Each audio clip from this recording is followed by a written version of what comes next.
It's 3 minutes after 10, and I wish I could find a way to look after you if you are not just cold, but utterly unengaged by what most of the country is still obsessed with. I sometimes come on air in the morning and find myself thinking, what's the hardest position to adopt this morning? What would be the true? I mean, it has to be something that I feel genuinely, but what would be the hardest corner to defend, the hardest position to defend? I suppose at the moment it would be coming on air telling people that love the football that they're idiots.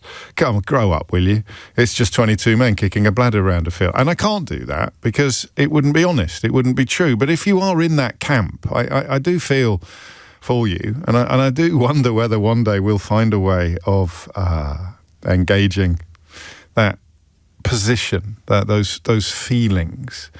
It would be wrong to do so today because I mean, it's hard to count, isn't it? We can't put the numbers on it. I haven't seen the TV ratings yet, but pretty much the whole country stopped last night. As we touched on yesterday, even people who never watch football or only ever get engaged by the big international competitions, and of course that level of engagement increases exponentially the further into the tournament that we go, and we've only gone further than we went this year once before in our island history, then obviously it is by far the biggest story in town. It's double. Did you know that? Andy's just pointed it out. I already knew this one, Andy, actually. It's double now since they put the song out. When they put the song out, it was 30 years of hurt, and now it's 60. It was 30 years of her. And do you remember that felt like a long time? I suppose you may not. You may not have been born when the Lightning Seeds and David Baddiel and Frank Skinner put together what is, arguably the most successful football song of all time. It may not be your favourite. I'm a New Order man myself, but it was still obviously a beautiful tune that continues to reverberate around the country every 2 to 4 years, depending on which tournament it is you're talking about. But so no apologies for doing this, and don't waste tuppence sending me a text to say, oh, it's so boring, because it isn't. It just isn't. You're boring if you're not engaged by or interested in the feelings of almost everybody around you. Then I'm afraid you're the problem, not them. And I won't make a big thing out of that, and I won't say it exponentially. And of course, you know that the line about Scotland, Wales and Northern Ireland exist and none of us care, as Ian has written, that's not true either, mate. And also it's a really sad thing to be doing in the morning when the massive majority of the population in the country that you inhabit, if not the kingdom, is hugely engaged and still hugely interested in it. If you think that the television viewing figures in Scotland, Northern Ireland and Wales last night for the football were 0, then I have a rather nice bridge that I'd like to sell you, mate. If you'd form an orderly queue, people who think that the television viewing figures outside of England, in the rest of the United Kingdom, were low, negligible or 0, then roll up, I've got a beautiful bridge to sell you. 7 minutes after 10 is the time. So how do we do it? How do we, keeping our spirits up, as it were, recognising the sadness, going too soon? This could be, if normal service is resumed and we cease to be a team that regularly gets into the final stages of international tournaments, as we were for most of my life, then this could be the last ever football phone-in we do on this programme. And there's a little bit of me that was tempted to do an old-fashioned style. There's 2 things I'd like to do. It's mad, isn't it, that you can be on the radio for over 20 years. You can, as we currently do, present the most popular, the most listened to speech radio programme in the history of British commercial radio. I'll say that again because, no one else will. The most listened to speech radio programme in the history of UK commercial radio. I mention it quite often because it probably won't last. What goes up must comes down. So make hay while the sun shines, and insert whatever your favourite cliche is, given that appears to be what we're doing at the moment. But it's mad that you can be a presenter for over 20 years of the most successful speech radio show in the history of UK commercial radio, and I've never played a record. And I've never done what did the manager get right or what did the manager get wrong last night. I've never played a record and I've never done a football phone-in. If you think about how massive a part of our radio heritage, playing records, do they still call them records, Keith, in this kind of context? Yeah, thank you. Playing records and doing a football phone-in, that probably makes up about 50 to 60% more, isn't it? What percentage of radio that you can listen to on any given day will involve either football or playing records? Almost all of it.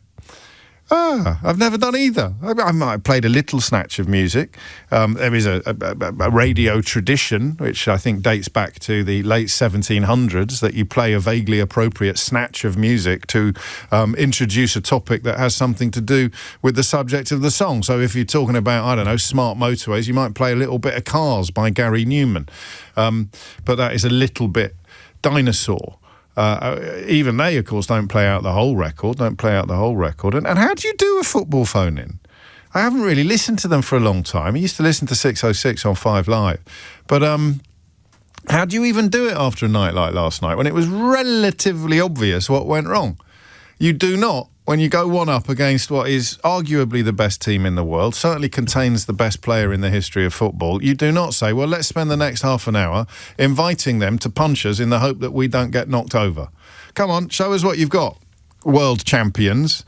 We will endeavour to keep you out. Worked against Mexico, don't get me wrong, but surely there is pretty close to unanimity among people who watched it with even a modicum of understanding that we got it wrong. Thomas Tuchel got it wrong. You should not have piled 11 players behind the ball against that team in that context at that time. You should have just carried on. You were winning. You were playing better. You were on top.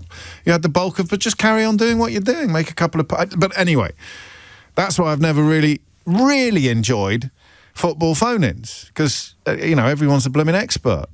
I think everybody should be required to add at the end, well, when you've explained what you would have done if you were the England manager, and men are weird, aren't we? We are so weird. You know how many men think that they could beat Serena Williams at tennis, despite the fact they haven't picked up a racket since 1979? Men are just mad. We all think, oh yeah, given a chance with a prevailing wind, I could probably get a few runs against Brian Lara. Given a chance. We do. We honestly think this. We honestly think, if the cards had fallen differently, I reckon I probably could have played for a first division side. We're just rubbish. You couldn't have done. There are players who were brilliant, who never actually made the grade, but all men, almost all men, normal men, innocent men, almost all men have somewhere inside a completely unjustified belief that they could do. It happened to me towards the end of last season when it looked like Kidderminster Harriers weren't going to get promoted. I found myself thinking, well, maybe if I went into the dressing room before the game and gave them a bit of a pep talk, gave them a bit of a motivational speech, I reckon I could probably get... What are you talking about?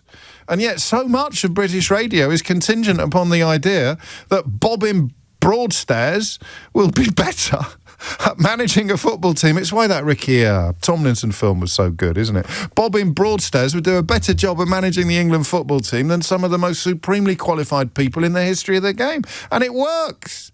We like the idea. I would require you, if I ever did that, to say at the end, but anyway, we probably would have lost 10-0. We probably would have lost. Here's what I would have done. I'd have done this, I'd have done that. 4 at the back, 3 at the front, yada, yada, yada, bing, bang, bong. Oh, yeah, but anyway, we probably would have lost 78-0. But we don't believe, we honestly think. Pubs would probably go bust if they banned conversations that were predicated upon the presumption that the bloke over there would do a better job, not just in the dugout, but actually on the field. Oh, you should have played it there. Why didn't he play it up, do this? I mean, we did the cognitive dissonance yesterday. We did the madness of it yesterday, the absolute impossibility of pinpointing why we care so much. And again, don't waste tuppence sending me a text to tell me that you don't. Actually, I probably could have scored a few runs against Brian Lara, come to think of it, given that he was a batsman, not a bowler. But I don't know. What I think I want to do today, I don't think there is much point doing the post-mortem. I presume they're doing it everywhere else at the moment. Should we do a post-mortem? I tell you what I want. I want your biggest positive. I think that I know it's a little bit Pollyanna-ish. It's a little bit too soon. But I think this has been the culmination of something that Gareth Southgate set in motion. An 18-year-old said to me last night that one of the things that she found most incredible about all of this was that the team, the players, all appear to be, or not all, but most of them appear to be really good boyfriends and husbands. An 18-year-old woman said that to me last night, and it kind of stopped me in my tracks. Because I grew up in an era where footballers were routinely getting into trouble for having sort of borderline orgies or having affairs with their teammates' exes or behaving in ways that were unseemly or seedy or sleazy. It was fairly commonplace. The private lives of footballers were plastered all over our newspapers. And either they employ crisis management PR that is the best in the world, or something quite significant has changed. And the England football team is now made up of, I don't mean to criticise everybody who has pulled on the shirt before, but they just seem to be, despite the fact that they are as rich as Croesus, they just seem to be much nicer lads than they used to be. The number of them that are still with their childhood sweethearts, it puts a song in my romantic, idealistic heart. It's such a lovely thing. Rather than running off with pop stars or, shacking up with whatever the modern day equivalent of a page 3 girl. I don't want to sound sententious, and I certainly don't want to sound old-fashioned, but I don't think I do, because I'm describing modernity. I'm describing what's going on now. If you're in your 20s, you would probably balk at what the team used to look like, how the England players used to be portrayed. We've had tournaments where the major focus of attention was the wives and girlfriends. They would be the story. They even had their own nickname, Wags. It's not, grant you, the most imaginative nickname in the world. Spoiler alert, it stands for wives and girlfriends. But somehow, in the last 10 years, is it? That's been completely turned around. So that's my takeaway, actually, is that I'm the father of 2 daughters, and I'm not an anorak. I follow the football. I'm fairly up on it. I was playing a game last night. Sort of close your eyes and see how many you can name, because I wanted to do it to politicians. I reckon Keir Starmer could probably get up to about 15 or 16 players, couldn't he? Your proper fan is going to include the bench. Close your eyes and name as many players as you can that have got a cap during this World Cup, or indeed haven't. But you get a cap if you go, or rather if you're a substitute. Proper fans, politicians saying, "Oh, it's marvellous. I love the football. I do." I remember years ago. I won't tell you who it was because I quite like them. But I did a TV show with a politician who was talking about how important football was in their constituency, and they didn't know that their team was actually playing that night. I sort of said, as we came off air, I said, you probably want to check the score. And she sort of went, well, what score? What score? And that's fine. I think that politicians do that. But I wonder how many politicians, Burnham and Starmer could, I'm pretty sure. They could get fairly deep into the squad without any clues or help.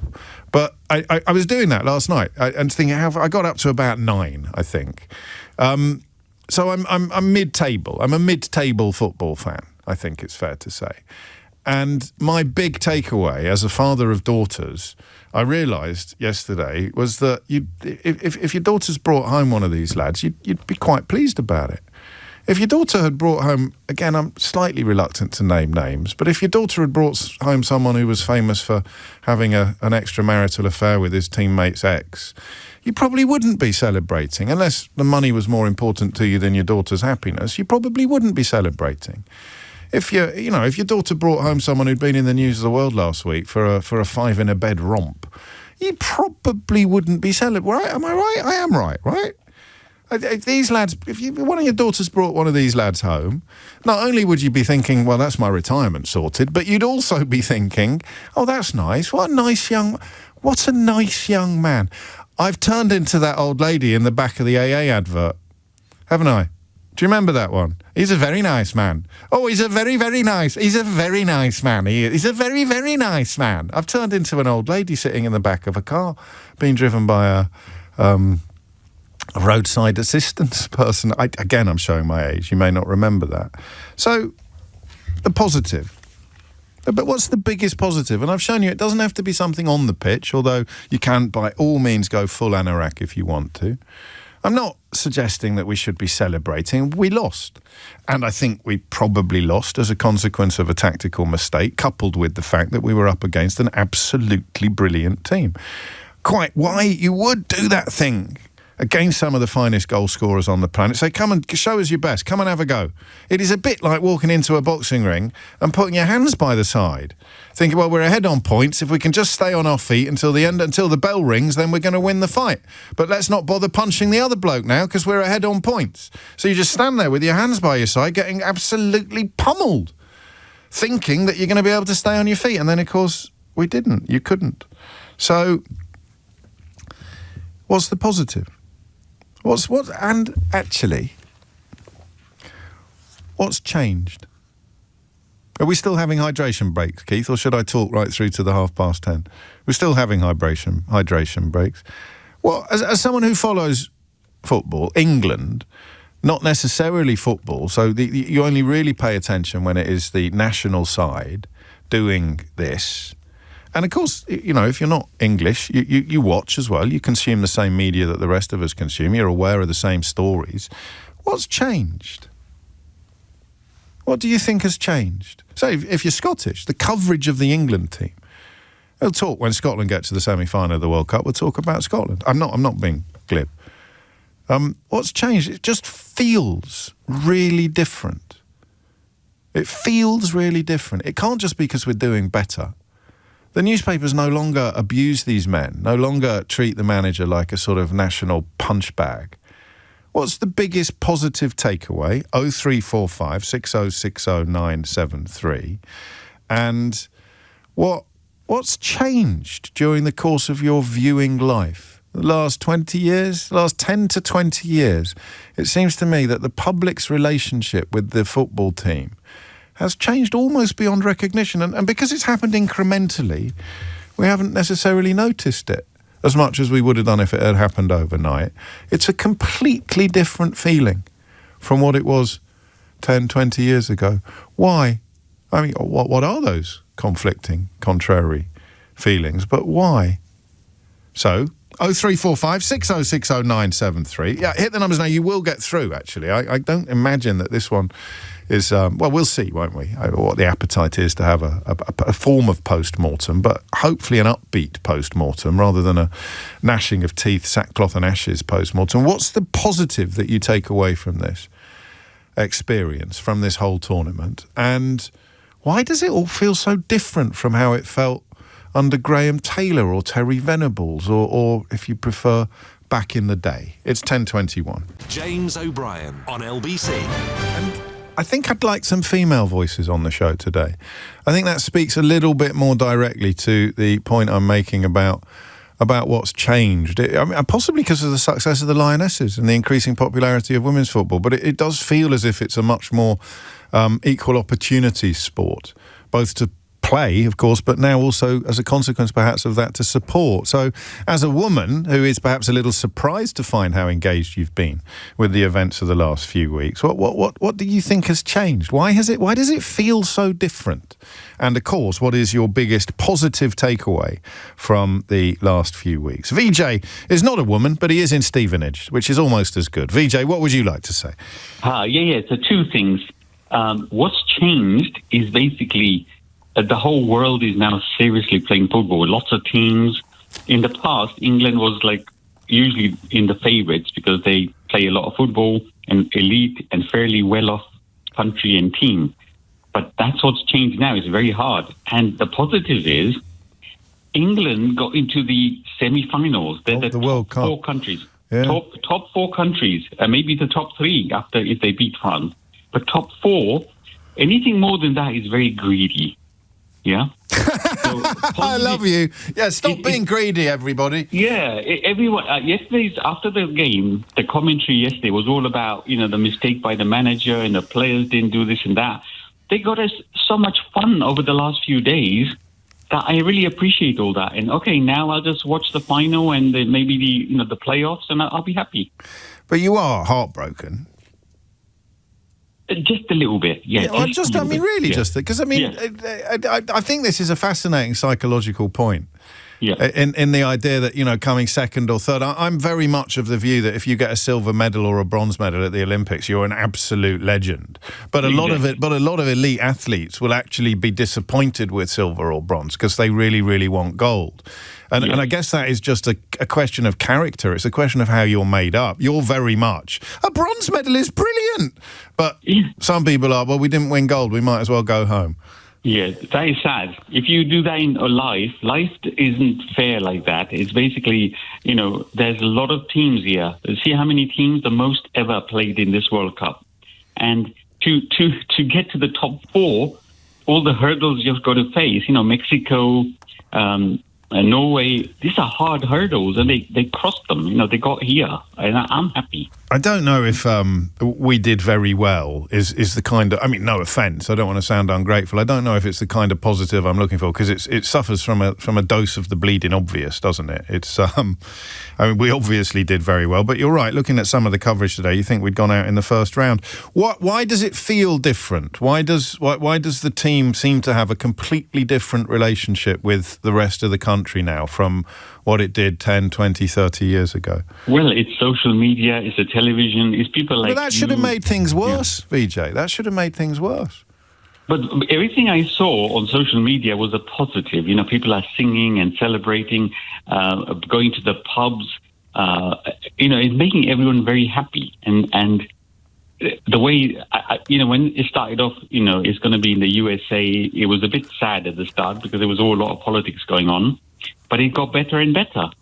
It has. I mean, I think those of us who suggested it was going to be the worst World Cup ever because of Donald Trump and the state of the states have been proved categorically and spectacularly wrong. But the so-called golden generation, some of them seemed like nice enough lads, but they were not necessarily people who you sort of felt were wonderful examples and not necessarily paragons of virtue, but young men who... I hate to sound like such an old git, but you'd have been quite pleased to see your daughter bring home. That seems to me to be one of the biggest changes. Yeah, everyone knows the teams. I mean, all the ladies who are watching, they know the team, they know who they're playing, they know what the score is, they know, you know, all these things. So everyone, you know, and women's football as well. So I think that's a big part of it. I wonder how big a part the Lionesses have played in the overall change of mood. I mean, that's why I'm keen to hear female voices today on the programme. 27 minutes after 10 is the time. 0345 6060 973 is the number that you need. We may be going a bit early on this. Everybody's still in mourning, and so the idea of celebrating what nice lads they are may be a little bit premature, but you know me. I can't help it once I've got an idea in my head. I want to explore it further. And that's why we're not necessarily doing the sort of classic football phone in. What about that idea, again, possibly too soon, of silver and bronze being something worth celebrating, coming fourth, coming possibly third, although nobody really cares about the, what do they call it? There's a word for it, isn't there? The sort of a final that's not a final, the losers playoff. Nobody really cares about whether they come third or fourth. Well, at least I don't think they do. But that the celebration of success for generations of England football fans who've never really come close to silverware, there is, I suppose, some consolation in having done quite well this time. Tom Daley at his first Olympics, absolutely chuffed to bits to win any medal at all. That's my approach to these things. But some people think that winning, coming second or third, who wants to be second? Enzo Ferrari said. They're the first of the losers. There's two completely different psychological conditions there. I'd take a silver medal any day of the week. But I understand perhaps that to be the absolute gold standard, you need to think that gold is the only prize worth pursuing. You are listening to James O'Brien on LBC as we continue to survey, well, what are we surveying? The horror, the sadness, the heartbreak of England coming closer than they've ever come to the final stage of a massive international tournament, the closest they've come since 1966. The gap between, Keith just told me this, so if it's not true, blame him. The gap between that song, Football's Coming Home, being released and now is longer than the gap between that song, Football's Coming Home, being released, and 1966 when we actually won the World Cup. There won't be much in it because it's 30 years either way, right? But the gap between the release of Three Lions is 29 years, 9 months and 20 days from the time of England winning the World Cup, and today it's 30 years, 1 month and 26 days.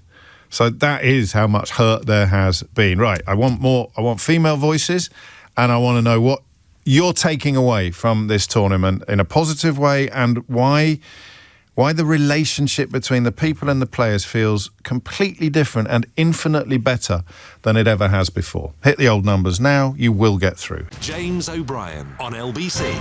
It's 10:33, and if you are not familiar with this programme, then you may be a little surprised at the angle of the conversation that we're having today, particularly the bit about the feelings. The way that I grew up, and certainly in did you know I did the first interview? I told one of my daughters this last night, and she didn't know, which means that's extraordinary, because if you do listen to this programme on a regular basis, you've heard all of my anecdotes about 1 million times. So do you know what anecdote I'm about to share now? No, you don't. It's not Eminem, Keith. Shut up. Do you know what anecdote I'm about to share now? A career-changing moment for me. I did the first newspaper interview with David Beckham after he was sent off for fouling Diego Simeone during the World Cup. Simeone's son, of course, on the pitch last night, David Beckham in the crowd. They've subsequently made up, I saw this week, it was reported. I put so much work into getting that interview. It's probably the hardest I ever worked as a newspaper journalist, because I was on the Daily Express, which was not really a particularly popular newspaper or the newspaper of choice for one of the most sought-after interviews in the world, but I got it. I spent the day with David and Victoria up in Manchester, and we did a wonderful show in the paper with a sort of cover on the internal supplement and all that kind of thing. I had the first ever interview with David Beckham after he was sent off. And people forget he was public enemy number one. He was a complete pariah. They were burning his effigy on bonfires. That's not a figure of speech. I'm not exaggerating. They were burning his effigy on bonfires, and quite extraordinary turnaround in public perceptions of him, partly and probably largely because of what he subsequently did on the pitch, but also because of how his behaviour and his conduct off the pitch was very carefully managed and very carefully looked after. Hands up if you knew that story. Did you know that story? You didn't know that story. And I mean, some days you actually listen to the show, right? Yeah. Well, there you go. So that my own daughter didn't know that story. So that era, Beckham stood out because he seemed to be such a nice boy. And so many of his teammates sadly didn't. You know, even some of the ones that you really like now were getting into trouble for visiting brothels. Do you remember that? Getting into trouble for having relationships with their teammates' exes, and all sorts of what I would loosely describe in a sententious manner as slightly sleazy behaviour. And the new lot, the current team, are either keeping these stories out of the newspapers or they're not behaving like that. And I wonder why. Has society changed? Why did they just seem to be much, much nicer men? We'll go to Lucy and Jonathan next, but before that, there is a suggestion. This is lovely from Dodie. I think the players have changed because society has changed. I'm 40. My sister is 10 years younger, and I think her age group can be linked to this more than mine. When I was growing up, we wouldn't be friends with many girls. The generation after mine and subsequent generations are much more likely to be friends with girls and just to hang around girls more. I think a lot of men are becoming a bit softer around the edges now. Although there's still bravado, obviously. It's not as bad as it was when I grew up. The typical lads have drifted away. And maybe that's part of it. I don't know. And when we were really macho, and when they were falling out of brothels at 4 o'clock in the morning and having affairs with their teammates' wives, they weren't getting as deep into these tournaments as they are now. So I'm afraid you don't get the comfort of thinking that machismo and bravado can somehow be translated into success. I don't know. Lucy's in Battersea. Lucy, what made you pick up the phone? Because you asked for women, James. Well, it's a story of my life, Lucy. I'm 30, so I am that younger sister of that other woman. Oh, lovely. Yeah, so it's all looped together. And the reason I'm ringing is because I can really see the difference with Gen Z versus millennials. Right. I think the science behind, like, smartwatches and Oura rings, we're all just more aware of late nights, substance abuse, and how that impacts your health, let alone on a professional level. I also think in regards to social Well, you mean media, following it in a what would once have been quite a nerdy way is now quite normal? completely normal, yeah. How interesting. So, like me and several of my friends, we've given up drink, and I know I'm not a professional footballer. Yet, Lucy. One day. But yeah, that's the thing. It's like, for them, the stakes are even higher. So then going into the club and getting pictures for it, people are so much more aware. There's probably so much more ramifications in doing so as well. That's really interesting. So, you know, there's always that great story of George Best, and it's a really bittersweet story, actually, when he's... So supposedly someone wandered into his hotel room, a member of the hotel staff, and he's lying on a bed with Miss World surrounded by wads of £50 notes. And they say, where did it all go wrong, George? Where did it all go wrong? And that's the bittersweet element of it, is we kind of celebrated the debauchery, for want of a slightly less 19th century word, whereas now everybody knows that even if you're the best player in the world, you'll be even better if you're not out on the lash every night. Yeah. Also, from a mental health perspective, we know so much more. And men, I had a masseuse the other day, he was 25, and he spoke to me like a therapist. And I said to him, you are Gen Z. You just listen and get it so much more. So it gives me hopes for the future of men, to be honest. Oh, that's a win. There's a positive. It gives me hope for the future of men. I love that. And that actually answers all of the questions I've been asking about what the positive takeaway is and why things do feel different. Are you too young to remember when it was all quite toxic? I love Posh and Beck, Wayne Rooney, the whole thing. And that's the other part. The Wayne Rooney documentary, what's happened with the Beckhams, the younger generation are seeing the consequences, and they also have social media and recognise their platform is that much more important compared to when David Beckham was young. He didn't have a channel, communicated from a very young age. No, he couldn't get his message out there except via me in the Daily Express.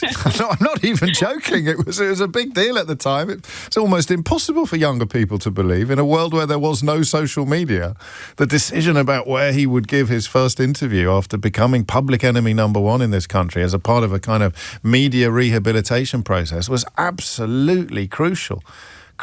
And I mean, Lucy's dead right. They wouldn't even need to do a newspaper interview now. They could just do a few TikToks or do a sit down on YouTube or come unfiltered to the public without having to go through the lens of interviewers or journalists. So, lovely stuff. I really like that. Film every one of my 54 years when a 30-year-old just sort of opens the blinds and lets the light in like that.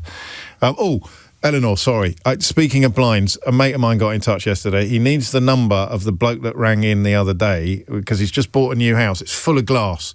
It's heating up like a pressure cooker at the moment. Beautiful house. He's absolutely delighted with it, but it was obviously built without this current heat wave in mind, so he needs to get in touch with the bloke that rang in. We gave him a Ray Liotta, you remember? We gave him a choice between a Ray Liotta or a free advert for his company, and... be still my beating heart, he chose the Ray Liotta. So we gave him a free advert for his company as well. But don't let me go home today without getting those deets off you to pass on to my man. Thank you, Lucy. Jonathan's in Staines. Jonathan, what made you pick up the phone? Hi, James. How you doing? Well, I'm Argentinian. I saw the game. Wow. And that's bold. I have my own thoughts about it. I bet you do. Congratulations. Thank you. Were you wearing a shirt last time? I mean, have you worn your Argentinianness on your sleeve this week? Were you in company last night of England fans, or were you watching it with fellow countrymen? No, with, somewhat Italians. Yeah, okay. So Italians are, all of Argentinians are half Italian, so... So the Italians were cheering for Argentina, were they? Of course. No, I see. I'm coming round to Rupert Lowe's point of view now with regard to deportations. Go on. I get your point. I would understand every Englishman today would like to deport, but yet you're not a 100% Englishman yourself. No, I know. Of course I'm not. If Ireland had got through to the final stages, I would have been very torn. My loyalties would perhaps have been very torn. Well, but sadly, they didn't even get to the front, to the starting line this time. Right, it's fine. A lot of Irishmen and Scottishmen today are happy. Yes. Well, I don't know about that. That might be one of the other things that's changed as well, actually, in the nastiness that seemed to be endemic to it, celebrating the failure of a team that you didn't like rather than the success of a team that you did like. That seems to have gone into retreat. It certainly hasn't disappeared, but it seems to be a little less prevalent than it was back then. Good. So let's have a football chat. What do you think happened last night? What are your thoughts on the whole tournament? Well, on the whole tournament, for Argentina, it's always an accident, it seems. We're not the same team. For England, I think this was a shot. And I was talking to your colleague here. It's just, I think it's a mentality thing. And even maybe Thomas Tuchel, who everyone is like lambasting this morning, he saw that happening. He saw a few plays and I said, okay, we suddenly gave up. We were dominating the game. We didn't have the ball, but all the chances were English. And then suddenly we are almost in a war against our own goal. And even, Kane was defender, So you're baffled, as England fans are baffled. You're confused about why we didn't carry on playing but as well as we did for the first hour. Yes, but the fact that everyone points at Thomas Tuchel, we have of course we have a little banter and say, you're bitter. That's just banter. But also, it also happens. Well, we are quite bitter. It's not just banter. I understand. We are quite bitter. Let's not be under any illusions about that, Jonathan. Oh yeah. But we can always make a joke about it. Yes. But every team in the world, they all say. You can hear Gary Neville last night. It's the old story. You're winning 1-0. You go back, and suddenly the other team has the space, the time to do everything they want, and they have the trust. And of course, you give it to possibly the ultimate comeback team in the history of the world. Well, that's why I was so depressed. And my wife told me off for being so pessimistic because I was sitting there going, this isn't going to work, this isn't going to work, this isn't going to work. You don't go into a ring with Muhammad Ali and say, well, we're ahead on points, so we don't have to hit him anymore. We'll just put our hands behind our side and try and dodge every punch. But I, as an Argentinian newscaster would say, what would have happened if it would actually succeeded? Because we did it many times. You can go back in history. The most hated Argentinian teams were winning matches 1-0. Yes. Argentina, Brazil in 1990. Caniggia scored one shot in the goal. He scored. Maradona's pass. That's enough. We would support. Brazil had 20 shots on goal. You parked the bus. And so did you think, what did you think watching it? Because I admittedly, I sort of get a bit pessimistic anyway, or at least I begin to, when I start to hope, I start to talk myself out of hoping. But did you think, were you comfortable? Were you confident at 1-0 down that they were going to come back as usual? So, on the first Pickford save, on the bottom, he saved one. I said, okay, we're going to win it. Even before the subs came in, when he got rid of two midfielders and put two more defenders, that never works. We know that. We lost many games doing that. Yeah. That never works. And he's like, they gave up. I said to my Italian friend, they gave up. We're going to win. That's what I said as well, although with rather less joy in my voice than you had at the time, Jonathan. I think it's fair to say. Just to clarify one thing, for all the expat Italians or the people of Italian heritage in this country, they weren't all cheering for Argentina. Lucretia Millerini's been in touch, the ITV anchor, to say, not all Italians were cheering for Argentina, mate. My dad in Italy is gutted for England, and so am I. But you know why? Why? Because who keeps the score? We are in the verge of winning the fourth. Who else has 4 World Cups? Yeah, all right, mate. It was all right, mate. Back in your box. It was all going so well. We were getting on famously. But I'm joking. Thank you, and good luck and congratulations. Although possibly a little bit soon to get a charming and delightful Argentinian on the radio. Sort of bitter pills. 10:40. He's right though. Yeah, Argentina fan sitting there saying this isn't going to work. And an England fan sitting there, almost every England fan, I think, sitting there saying this isn't going to work. But it's football. So, as Jonathan rather brilliantly reminds us, it could have done. Excusez-moi. Have you seen the tattoo story? There is only one tattoo story in town at the moment. And the game I want to play involves you guessing what the tattoo story is, with the proviso that obviously you don't know. So you've no idea what the tattoo story is. Did Tom mention it this morning? So if you were listening to Tom and he mentioned it, you're not allowed to play this game. I'm not sure he did. But the tattoo story in the newspaper today, I think you're going to successfully guess what the tattoo story is. just simply based on me telling you there is a tattoo World Cup story in the newspaper and it's brilliant. What is it? It's 10:47.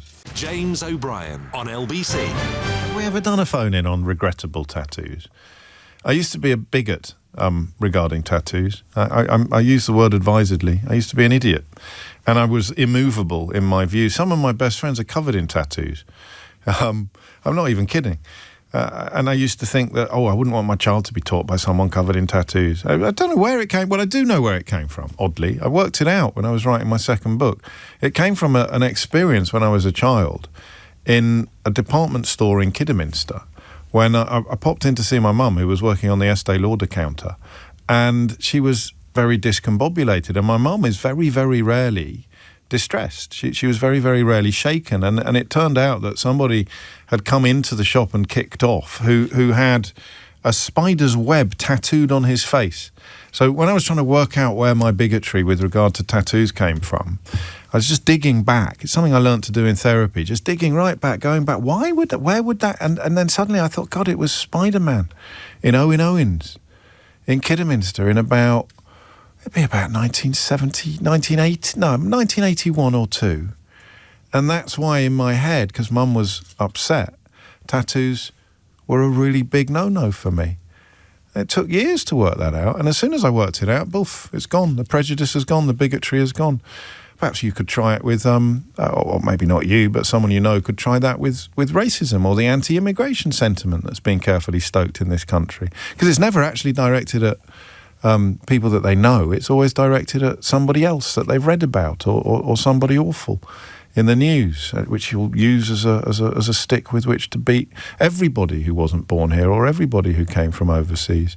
I mention that because this is today probably the most regrettable tattoo in the country. Sean Carrington, and it may be one of those stories that turns out to be a hoax tomorrow, but at the moment I don't think it is. Sean Carrington, who's a roofer, 36 years old, got on his calf, and it's big. It's not a little sort of, a subtle little ink. It's a big old tattoo, covers almost his entire calf, almost the back of one leg below the knee. A massive depiction of the World Cup trophy with the words "England World Cup winner 2026" written underneath. The 36-year-old admitted that the decision was, and I quote, impulsive. Now England have lost to Argentina. He plans to have the words "only joking" added to the tattoo. He told the Daily Telegraph, "I'm just impulsive, really." No kidding, Sean. I mean, you can say that again, mate. I'm just impulsive, really. If we lose, I'm just going to add the words "only joking" afterwards. So there it is, a 550 quid tattoo, inked by a company whose owner said yesterday, I did tell him, I did talk to him about the fact that he wasn't going to be able to wash it off, but he insisted that he wanted to go on. Jamie Taylor, the manager at Holy Trinity Tattoo, said, I did say to him that it's permanent and it can't wash off. Not that I don't believe we can win, he said before last night's game. He is a lovely guy and he was the life and the soul of the studio that day. I'm very happy we did it. I was unsure at first, but he was adamant, and to him it was a bit of fun and he would get it done anyway. So, I don't know, a bit of fun, impulsive fun, or a life of regrets stretching out in front of him. Suzanne is in Northwich on the question of, various questions with regards to last night, none of them particularly cheery, but we search perhaps in vain for the positive. Suzanne, what would you like to say? I'd like to say, first thing is, you were asking about women calling in, and you've got one of the gobbyists going. Welcome. Yeah. I think, and you were talking about some of the changing attitudes and how we like them. And yes. I think a lot of it is the psychological support they're getting and the mental health support they're getting. Talking about things. Yeah. And this is Gareth Southgate's great legacy, isn't it? Yeah. Mm-hmm. Did you see Dear England? Did you see it on the telly, the play or the TV drama? I cried. Yeah, that James Graham wrote, because he really nailed the fact that Southgate went into it. And it's a shame that it's a word that's got so much baggage attached to it now. But yeah. he just made the team woke. He made the team really care about their own welfare. And therefore, because when you're looking after yourself, you become a lot better at looking after other people and looking after each other. Mm-hmm. Yeah, and also the work that he's done since for other people's the younger people's psychological help. Nutrition, psychology, mental health, all of these things that are the opposite of that old George Best story, you know, where did it all go wrong? Or I think he said himself, I spent it all on money and I spent it all on women and fast cars and the rest I squandered. We do seem to have reversed that kind of celebration of irresponsibility.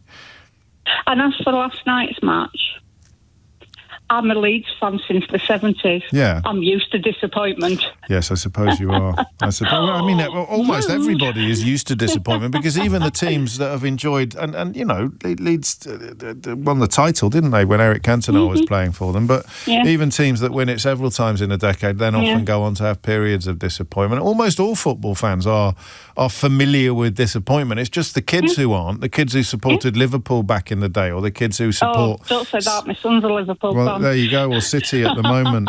What about, final question, what about that difference between gold, silver and bronze? The way that some people think if you don't come first, it doesn't matter at all. And some people think, well, hang on a minute, getting to the semi-finals of the World Cup is, for a relatively small country like ours, a magnificent achievement. Well, we came, even if we lose on Saturday, we've come above 60 countries. Yeah. Yes. We've won the World Cup the same times as Uruguay. Have we? Yeah, they won the first one. And Argentina could win their fourth on Sunday, but you know, good luck to them. I like that, and I love what you've said about that, and it tallies with my feelings as well, with my thoughts about how I guess probably we need to detach ourselves from some of the worst excesses of social media, and indeed some of the worst excesses of traditional media, which are better than they used to be when it comes to the way that the England football team is treated, but which did used to celebrate all the wrong things and used to undermine our own team and our own players. And the more psychological strength they have, the more immune they are to being undermined. Warren has undermined me very effectively, quoting me back at myself. Other countries, I said earlier in the programme, don't seem to be as anti-England these days. And he has posted on Blue Sky a picture accompanying that quote of Greyfriars Bobby, a dog, statue of a dog up in Edinburgh. A beautiful story, Greyfriars Bobby, of a dog that spent 8 or 9 years at its dead master's grave, wearing an Argentina shirt. So obviously I was perhaps being a little bit previous, or a little bit... I think Uruguay might have won 2 World Cups, actually, not to rain on anybody's parade. But obviously there are still people in Scotland who would have been jumping up and down with joy when that first and indeed second Argentina goal went in last night. But what's the biggest takeaway? That something nice has changed. The Lioness is a part of it, I suspect, a kind of a leavening of the machismo. I loved it when Andy Murray used to do that thing where people would talk about the first player ever to do X, and Andy Murray would just very calmly and very politely go, no, the first male player to do X. And I'm afraid I fell into the trap yesterday of talking about never winning anything, England never winning anything, without qualifying that I was talking about the England men's team never winning anything. So there is a change in society. And of course, change comes from the bottom. Change comes from the young. And then it filters through society as the young grow older. So those of us who are older have to really pay attention to spot the changes that are happening. The earlier caller talking about Gen Z and millennials and you know, those of us who sometimes feel a little bit excluded from these conversations, or confused sometimes by the terminology and the nomenclature, that the kids are different. And the kids are largely all right in some ways, but not, we know, in others. And one of the key ways, of course, in which they are not all right at the moment is when it comes to their relationship with the workplace. 2 reports out today, including one that shows young people on benefits are less likely to get jobs than over 55s. You've got 2 choices really here. You've got a choice between the stick and the carrot. You can either shout at them and abuse them and malign them and demonise them, or you can ask in good faith, what would really help? So let's do the second after this. James O'Brien on LBC. It's 3 minutes after 11 and you're listening to James O'Brien on LBC. It's funny, you know, I talked about the analysis of last night's game being more or less unanimous in the error made by, quotes, parking the, or trying to, quotes, park the bus end quotes. There's a brilliant challenge to that in the New York Times, of all places. A really technical and carefully constructed piece in the New York Times by a journalist called Michael Cox under the headline, "England's problem at major tournaments, they're still just too English," makes the point very powerfully that the subs, of course, that initially looked disastrous, putting on defensive substitutes, and then being left in that pattern, left in that space when you needed to score a goal or you needed to start pushing forward. The retreat had happened before the substitutions were made because Argentina were pushing forward and England were exhausted. So, in fact, the 3 defensive substitutions did make perfect sense. It's worth a read, that, although I think you probably need a New York Times subscription to read it. That's it. We're not going to talk about football now for at least another 2 years. Was that an enormous sigh of relief I heard you issue, or was it a sort of plaintive whine? I wish we were still talking about it on Monday, James, when we're celebrating winning the World Cup, but we won't be. Let's do an old-fashioned, or not an old-fashioned, let's do a slightly more familiar phone-in together now. Do you notice, do you get as excited as I do when we stumble across Rosetta Stones? Little skeleton keys that help you understand things that you'd previously wrestled with. I think the more I read into it, and I've been reading into it quite a lot, so much so actually that I've written about it this week in the I newspaper. But I think the wrestling really does provide a crucial insight into Donald Trump. The whole phenomenon of kayfabe, as it's called. Munya Chihuahua, of course, did that big documentary for Channel 4 last month. Wrestling Trump came into the studio to talk us through it. Johnny Vaughan buttonholed me in the lift at Global Towers over a year ago to tell me that if you really want to understand Trump, you've got to get your head around the wrestling. You've got to understand the mythology, the vocabulary of professional wrestling. Kayfabe being the sort of spell that is cast, whereby you can simultaneously know that it's all scripted and prearranged, but also believe that it's real. It has 2 meanings, in fact, kayfabe. It also means the staying in character.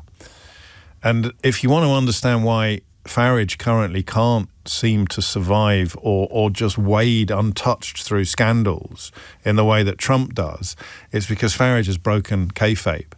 Farage has broken his character. Farage currently looks pathetic and weak. Even yesterday's news that a man has been arrested for making threats online, sadly, because it's good that the man has been arrested and you wouldn't wish that kind of abuse on anybody, except, of course, that members of his party engage in that sort of abuse. Zia Youssef had his own quotes read back to him yesterday while he pretended to be passionately opposed to online abuse. Lucy Connolly, a woman who has been to jail for inciting violence, inciting hatred against not just asylum seekers, but also, remember, politicians. She gets a hero's welcome on stage at Farage's. So even as he sort of pleads for your sympathy and concern by saying, oh, they've all got it in for me, he completely renders himself ridiculous by dint of the fact that they treated a woman who has literally gone to jail for her disgusting online incitement as a folk hero when Alison Pearson and Liam Halligan invited her onto the stage at the Reform UK concert. Well, it felt like a concert because they stuck on a theme tune and treated her like an X Factor winner. So he's broken kayfabe, you see. And I don't know whether he'll ever be able to get properly back into character. The Guardian reports today that 3 members of Reform, 3 insiders at Reform have told them that he was whining about needing £5 million to go back into politics. He would need £5 million to go back into politics because the billionaire Paul Marshall, who owns GB News, was giving him about £1 million a year to present programmes on GBBs. Spoiler alert, that's a little bit above the going rate. As a presenter of a radio programme that has more listeners than that entire television station has viewers, either Farage has got an incredible agent or Paul Marshall was giving him that sort of wage, that sort of salary for reasons not entirely linked to the commercial success of his television programme. But he was arguing before he went back into campaigning for a seat in Parliament that he'd have to find £5 million somewhere else. If he was going to go back into politics, someone else was going to have to pick up that £5 million bill. And by complete coincidence, Christopher Harborne popped up shortly afterwards and handed him a secret £5 million gift. That is reported in The Guardian today. Farage's response was that he doesn't think it's worth responding because The Guardian wouldn't properly print or hand... I can't remember. But it was pathetic. It was kayfabe. It wasn't what Trump would do, which is to stay in character. Even as the rest of us find the character ridiculous, he stays in it. So it's 8 minutes after 11. That's got absolutely nothing to do with what I want to talk about next, except insofar as I love the little Rosetta Stones. I love the skeleton keys that let us unlock complicated topics and actually make them a little bit easier to understand. Kayfabe and wrestling, Donald Trump. The difference between can't and won't is for me a Rosetta Stone that unlocks so much when it comes to the very modern phenomenon of mental health issues preventing people from working. It's the same with school. The difference between a child who won't go to school, which is the image we all have in our head, depending on your age, you know, the child who is playing truant to go and scrump apples, or if you're a little bit older, the child who is playing truant from school to go and hang out in the arcade in town, or the child who is playing truant from school to stay at home playing video games. We've all got that idea in our head of the child who is naughty, who is choosing not to go to school in order to do something else. I was chatting to Tom Kerridge earlier this week for a forthcoming episode of Full Disclosure. I love Tom Kerridge, absolute legend. And he was talking about how he just didn't go to physics classes. He'd find himself just walking past the physics class. He didn't have a particular problem with his physics teacher, far from it. Just knew he was never going to get his head around physics. So when it was physics, he'd just go home. He'd wave through the window to the teacher as he was making his way home. So that's a won't go to school, right? That's not a can't go to school. That's Tom choosing not to go to physics. But so much of the conversations that we have should recognise the can't. The can't is a much bigger problem than the won't. It's not about scrumping apples or playing hooky or going down the arcade or sticking on the PlayStation. It's about I actually can't get out of the house. My anxiety is such that I can't get out of the house. I'm going to hurt myself rather than leave the house. I'm going to scream the house down rather than leave the house. And the adult equivalent of that, as these young people grow up, is the so-called NEETs. It's so tempting to think they're all lazy layabouts, living their lives in ways that the rest of us can't quite understand. But it's not going to be that. It's not going to be that. There will be, and I don't know what the percentage will be, but there will be huge numbers of young people who want to go to work, who want a job. It's not that they won't work, it's that they currently can't. And this, to me, is the single biggest challenge facing domestic politicians at the moment. Our figures are huge. They're bigger than other countries. I don't know why.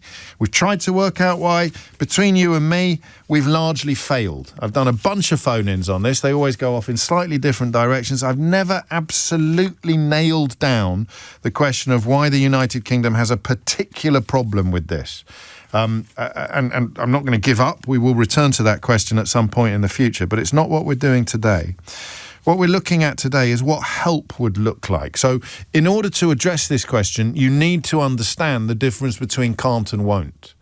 So Pat McFadden, the Work and Pension Secretary, I think one of the better performers in Keir Starmer's cabinet, he is talking now almost all the time about the ineffectiveness of, quotes, simply writing a cheque for health and disability benefit claimants, and insisting that we need to provide more support to get people into and remaining in work. I don't believe, he told The Guardian, the government fulfills its responsibilities simply by writing a cheque. He's written a similar piece in The Times today as well. I think we owe people more than that. So the people who can never work must be looked after. But the people who could work, and crucially, in my view, until you persuade me otherwise, the people who want to work, if the system or if their situation was just tweaked a bit. McFadden puts it like this: but for those who could work or could change their situation, then we've got to help them do that. There are two questions here, really, aren't there? The first is he right? And I think he must be. Because when you read about 1 million young people not being in education, employment or training, you would have to be bonkers to think that they all want it that way, that they all like it that way. How many of them are on welfare, I do not know. But some of them will just be sort of living, I'm fascinated by the idea of just living like they lived when they were at school without the inconvenience of having to go to school anymore. But something is keeping them out of the workplace. And it is either systemic, it's to do with the nature of the workplace, or it's internal, or in most cases, I think it's a combination of both. It's about something. What's the secret sauce? What's the secret sauce?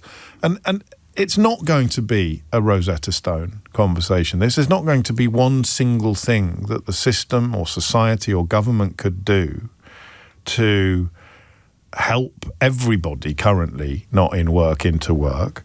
But if we assemble enough answers to that question, we'll get a heck of a lot closer to understanding what needs to be done than we are currently. Because the other story in the news that I mentioned to you a moment ago involves over 55s and something of a counterintuitive finding that over 55s are more likely to find work now than the NEETs. So if you're out of work and you're over 55, I suppose this constitutes good news for the generation that I will be in a couple of years' time. You know, the tendency of thinking that I'm doomed now, I'm on the scrap heap, all of the opportunities, all of the breaks are going to go to the young people. Why would anybody want to hire me when they can hire, a vibrant young 20-something? Well, the evidence suggests that is not what is happening.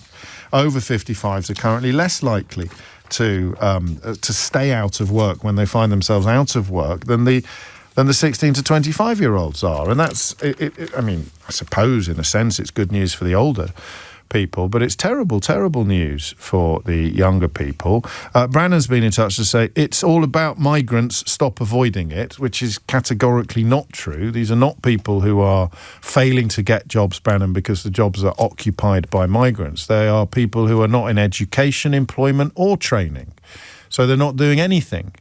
If you think that all of the further education places in this country are full of recent arrivals from Afghanistan, then, Brannon, would you like to buy a bridge, you insufferable fool?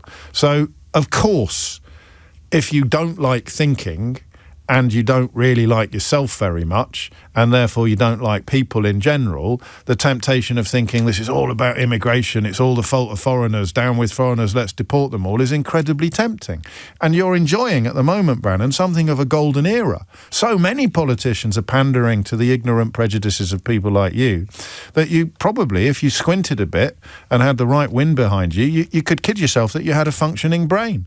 But you don't. They're pandering to your ignorance. They're not pandering to your insights, your intelligence. The answer to the question of why 1 million young people in this country are not in education, employment or training is not because of high levels of immigration. High levels of immigration actually create customers. They create jobs. Everybody who comes here to make a living becomes a customer, becomes a client, becomes someone who uses services.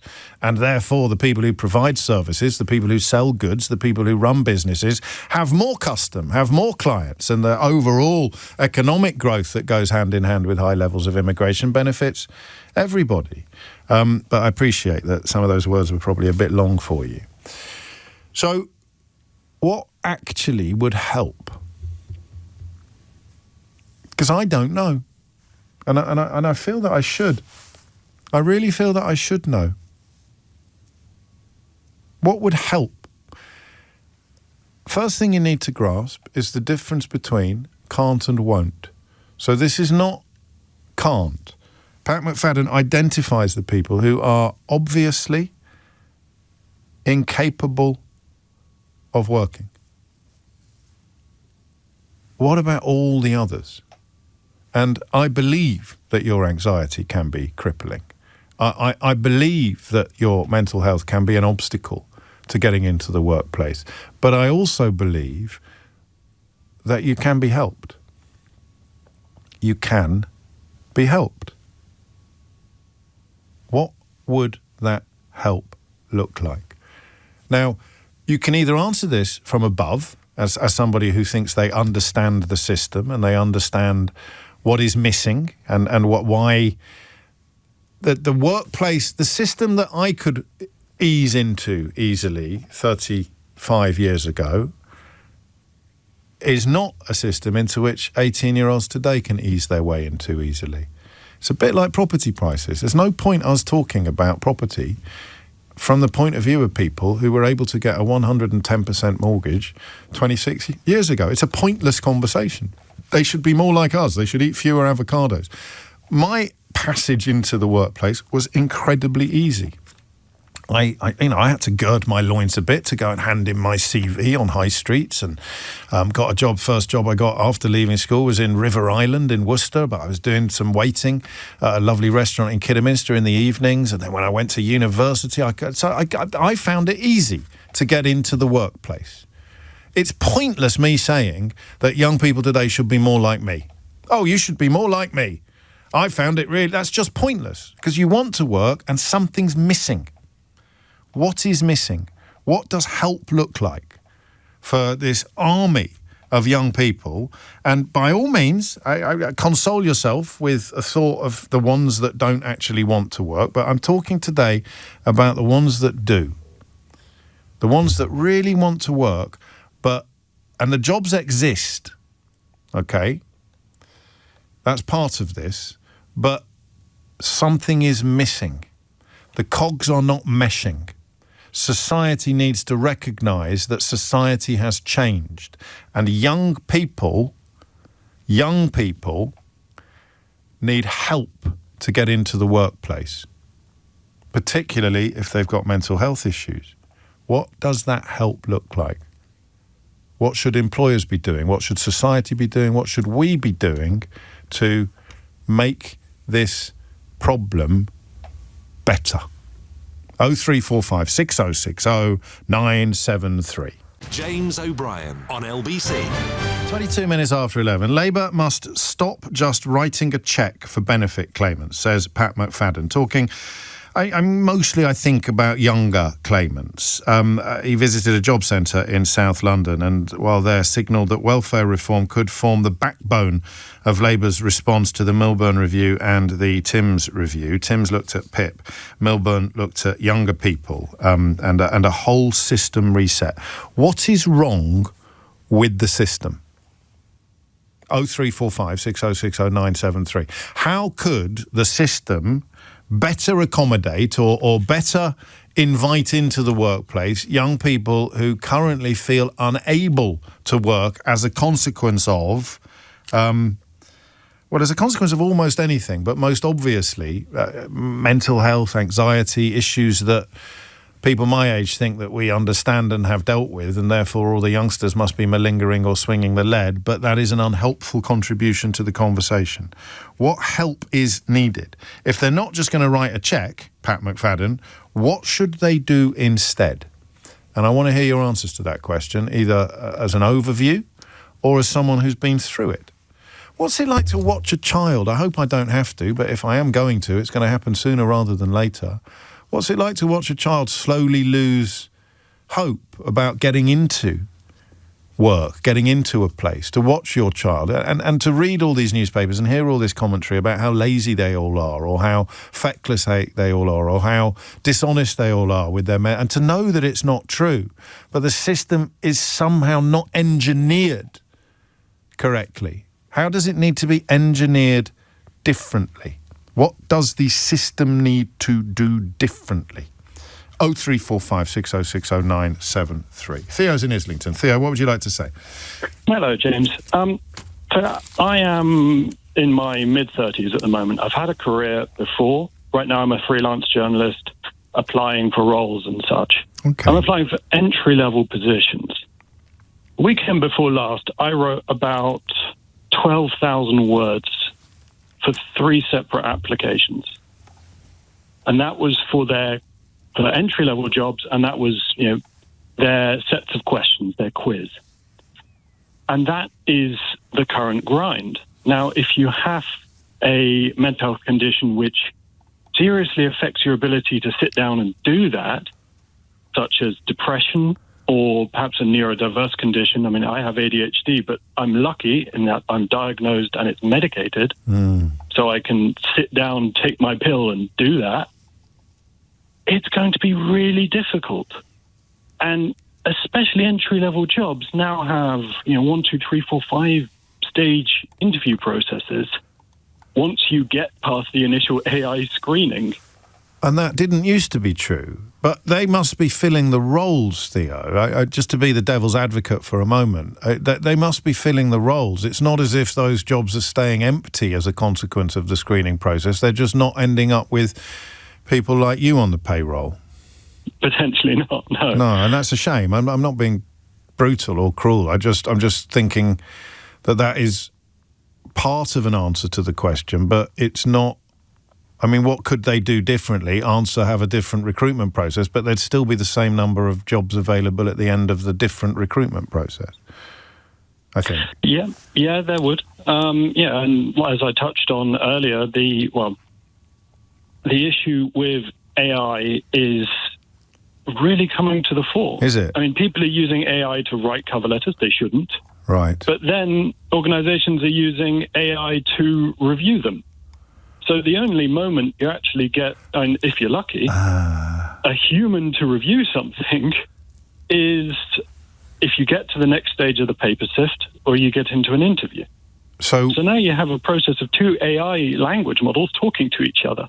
And if we're looking at the question of why some young people can't get a break, the reason why you mention neurodiversity and your own ADHD is because those people are more likely to lose out in the system that you describe, and therefore more likely to become part of this army of a million neats, because there would be plenty of people who are neurotypical who can navigate the waters you describe more successfully. Is that right? Yeah, I think they're more likely to give up, especially if you're struggling with something like depression, which, imagine going into a large piece of work, right? So I have a commission to do on Friday. Right. It's going to be about 1,500 words. Now, prior to my diagnosis and getting medicated and stuff, sitting down and writing down that first sentence would be like climbing a very, very big hill. Sure. And you're exhausted by the time you've got 50 words in. Now, of course, it's much easier.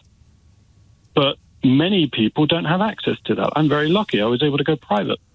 And get looked after. I mean, also, let me run something by you. And if I sound like a prat, then tell me, Theo. All right? Go ahead. Promise? Go ahead. Promise?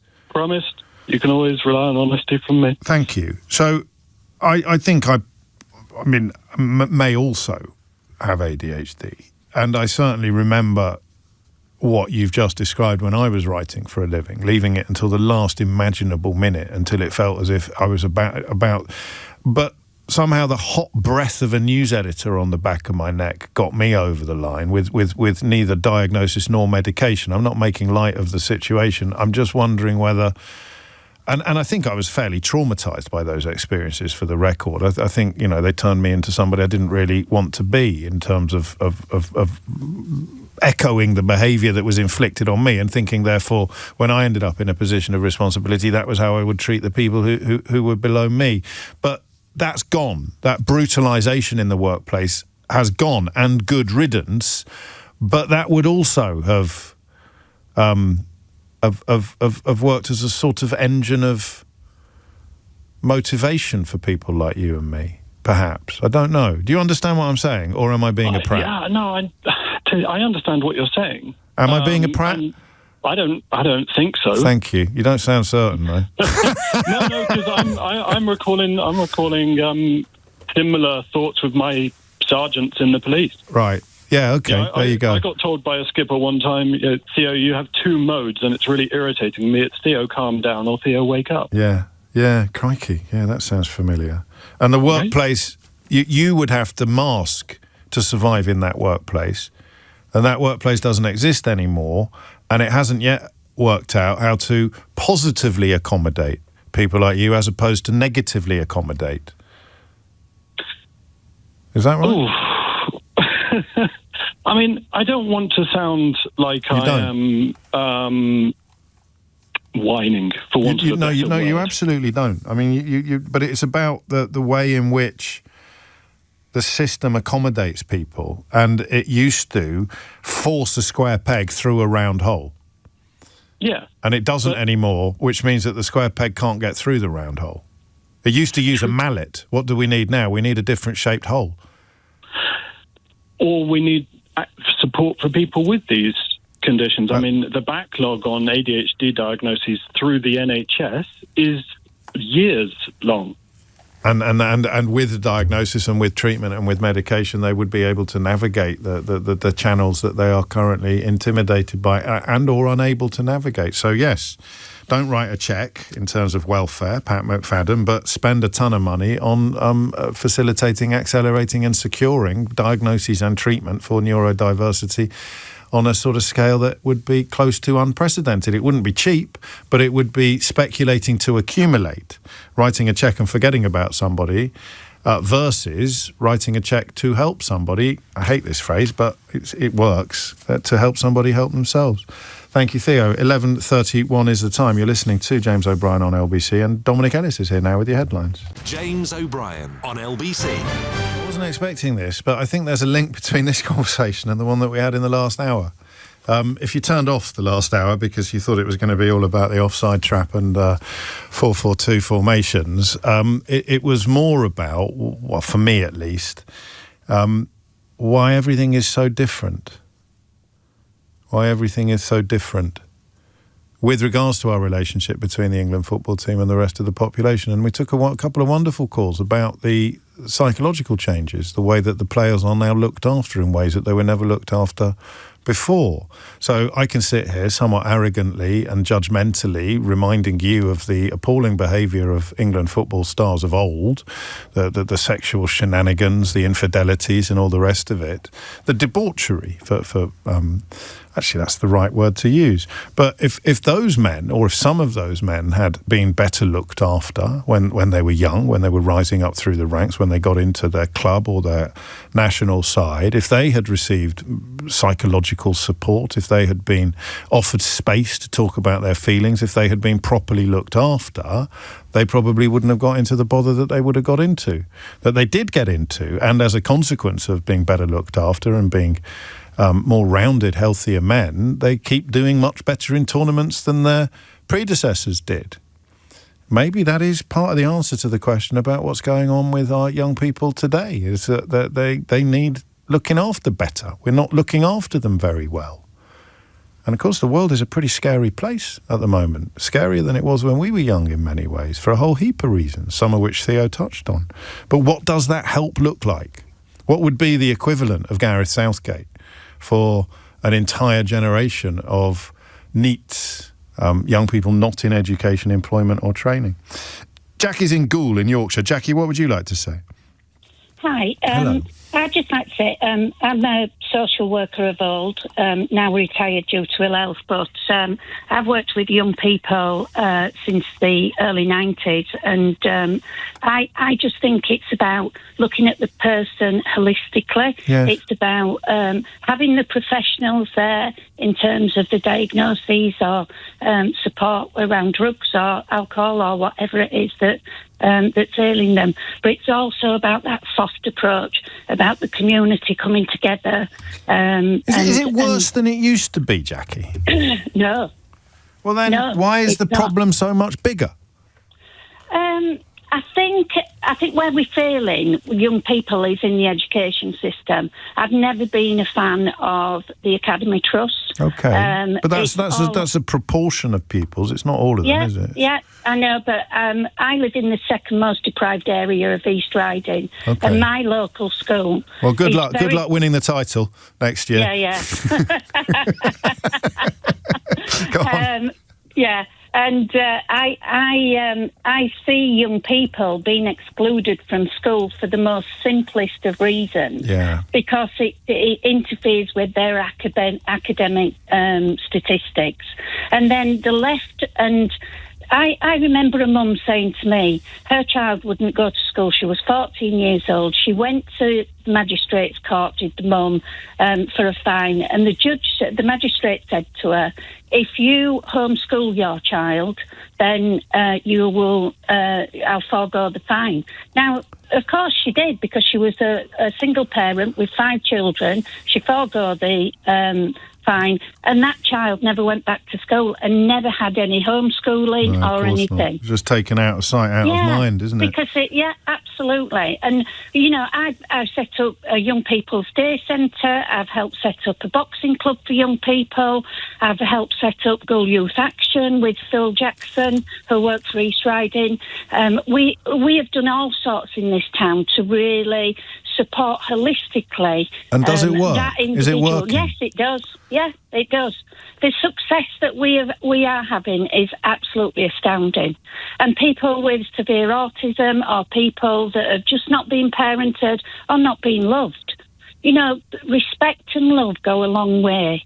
And if you get a young person and you put your heart into that young person and tell them that they're a good person, that they have got strength, yes, they've got weaknesses, but we can work on that, but really focusing on a young person's strengths. And whether that be boxing or being on the, young people's council, anything at all, really harnessing and focusing on those strengths. It's self-care. It's valuing yourself, and then it becomes so much easier then for other people to value. If you believe that you've got something of value, then you're going to find it much easier to persuade other people that they should value you too.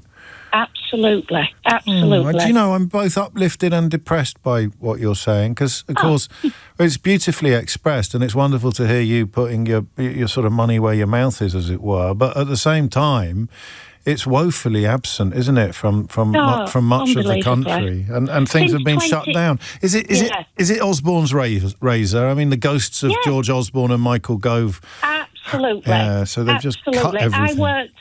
I was in the Department of Health when they signed that coalition agreement, and basically the removals vans were outside to take away all of the beautiful artwork and everything that had been designed by children, and that said it all to me. That absolutely. It's got no immediate financial value, so why on earth should... I mean, these, of course, are people who send their children to schools like the one I went to and the one I sent my children to, which have incredible emphasis placed on the arts and on culture. But if it's state schools, why do the plebs need that sort of thing? Yeah, absolutely. How depressing. Absolutely. How depressing. And all of the youth services from 2010 were just axed. All of it was just axed. And now we've got the new youth strategy. I'm hoping that this Labour government will harness that strategy and really focus in on the young people. I think we should all hope that, shouldn't we? But, it is obvious. I'm haunted. Thank you, Jackie. If only there were more Jackies in this world. That's your answer to the question of what do we need. More Jackies. But I don't know if you were listening yesterday when James rang in and I just dropped one of those little bombshells that pop up on the programme occasionally and then sort of reverberate for months afterwards. And talking about how the reason why you think it's a root cause is because that's when you stopped looking. And James C. Patterson, to give him his full title, has written a book about this. I can't even remember. What was the subject we were discussing yesterday when he rang in? Anyway, it'll come to me in a moment. But that I'm now nervous of that. I'm now nervous of saying things like Osborne's razor. I mean, obviously, the massive cuts to public spending have hit the current generation, the generation that is currently not in education, employment or training, harder than it's hit anybody else, because they got none of the care that Jackie describes. They got none of the considerations that Theo described. And then you couple it with Michael Gove's behaviour as education secretary, and you see that things that are not immediately commoditisable or things that don't have immediate financial value have been excised. Or you can simply talk about how grades are more important than anything else. I've always thought that from a teacher's point of view, getting a D up to a C is a bigger achievement than keeping an A as an A. But I don't know that the current system reflects or recognises that. What would improvement look like? Tobin's in Egham. Tobin, what would you like to say? Is it Tobin with an N? It is Tobin with an N, yeah. And a Y? With an I. Oh, with an I, okay. You're the second Tobin I've met, but the other one has got a Y, not an I. Sorry, carry on. I just got a bit distracted. No, absolutely. I think it does link into that instant commodification. Yes. But I think it's kind of that culture of commodification in that you see so many graduates coming out of, they've done their GCSEs, they've been high achieving through GCSEs, A-levels, they've got their degree, and then they go into the workplace, they'll do an internship or they'll apply to a graduate role, and they'll be told at the end of the internship or at the end of the application process, we've actually hired three new people who are way more experienced than you. They've been working for 5 years, they've got the experience built up, and so we've given them the role. And I think, obviously, these people are they probably won't want to be entering entry-level roles if they have that experience. But they're pushing you out because this might be part of the other story today about the human and financial cost of young people getting stuck on benefits, because older people over 55s are more likely to get the jobs that they're going for. Well, exactly. This is the problem. I think it comes down to a quota thing. I think it should. Obviously, the numbers would have to be reflective of society. I don't have those numbers in front of me to run now, but for the sake of the discussion, say a third of new hires every 3 years. A third of your hires have to be graduates, or they have to be fresh out of education, because otherwise you'll reach a point where you have all these experienced people in, and then they'll all get to an age where they want to retire or move on, and you've got no one in your company, no one in your workforce who with any experience to carry it on. So I think it's kind of force businesses to be exposed to the value of new workers. What do we say to the over 55s listening to this, who are going, yeah, all right, mate, what about me? I mean, it's a really good point. They would, obviously they'd still get the other 2/3 or whatever the number would be. But I think in terms of, it's a failed system, and it will take time. And it's a generational problem that we need to overcome by introducing these systems. And obviously there will always be victims. It's just whether we want the victims to continue to be victims long term, or whether we want to kind of reduce the victimhood over time. Or you spread it out a little so that, your cohort, your generation is not hit hardest and longest. Other generations take up some of the brunt of these social problems as well. And this is not about being signed off sick or anything like that. This is just about trying and finding that the system is sort of engineered against you. Yeah, pretty much. That's not so much against you, just in favour of others more. Oh, that's nicely put. Yeah, that's an important point. And things can be better. Thank you, Tobin. I sense that you speak from personal experience, so I hope things either have got better for you or get better for you soon. 11:45 is the time. You're listening to James O'Brien on LBC. The proportion of young people being signed off sick is a significant concern. Pat McFadden has also pointed out today. And he describes also benefit stickiness for the young that obviously matters even more, because they should have their whole working lives ahead of them. So he's sort of echoing what Tobin has touched upon by pointing out that the amount of time people spend on these benefits once they're on them becomes almost worse if you're young than if you're older, because it is limiting your chances of getting off them. Every month you spend on it probably chips away at the likelihood of getting off it. So what does support and help look like? We're getting some meaningful answers, some obvious, some not. But I don't think, the reason I mentioned James earlier, the caller on Tuesday when we were talking about heat waves and climate change, who just dropped that flipping root cause observation into the conversation, is it's not just going to be George Osborne's fault. All right? It is not just Osborne's razor. But my God, those men have so much to answer for. Did you see Gove yesterday responding to that £10 billion wastage? £10 billion of wastage. I think someone even asked if he was going to apologise. No, some mistakes were made. Baroness Hallett has been clear that there was no cronyism or corruption involved. Oh, that's all right then. Just incompetence, is it? OK, that's fine. You carry on, mate. Don't apologise. Just complete flipping incompetence.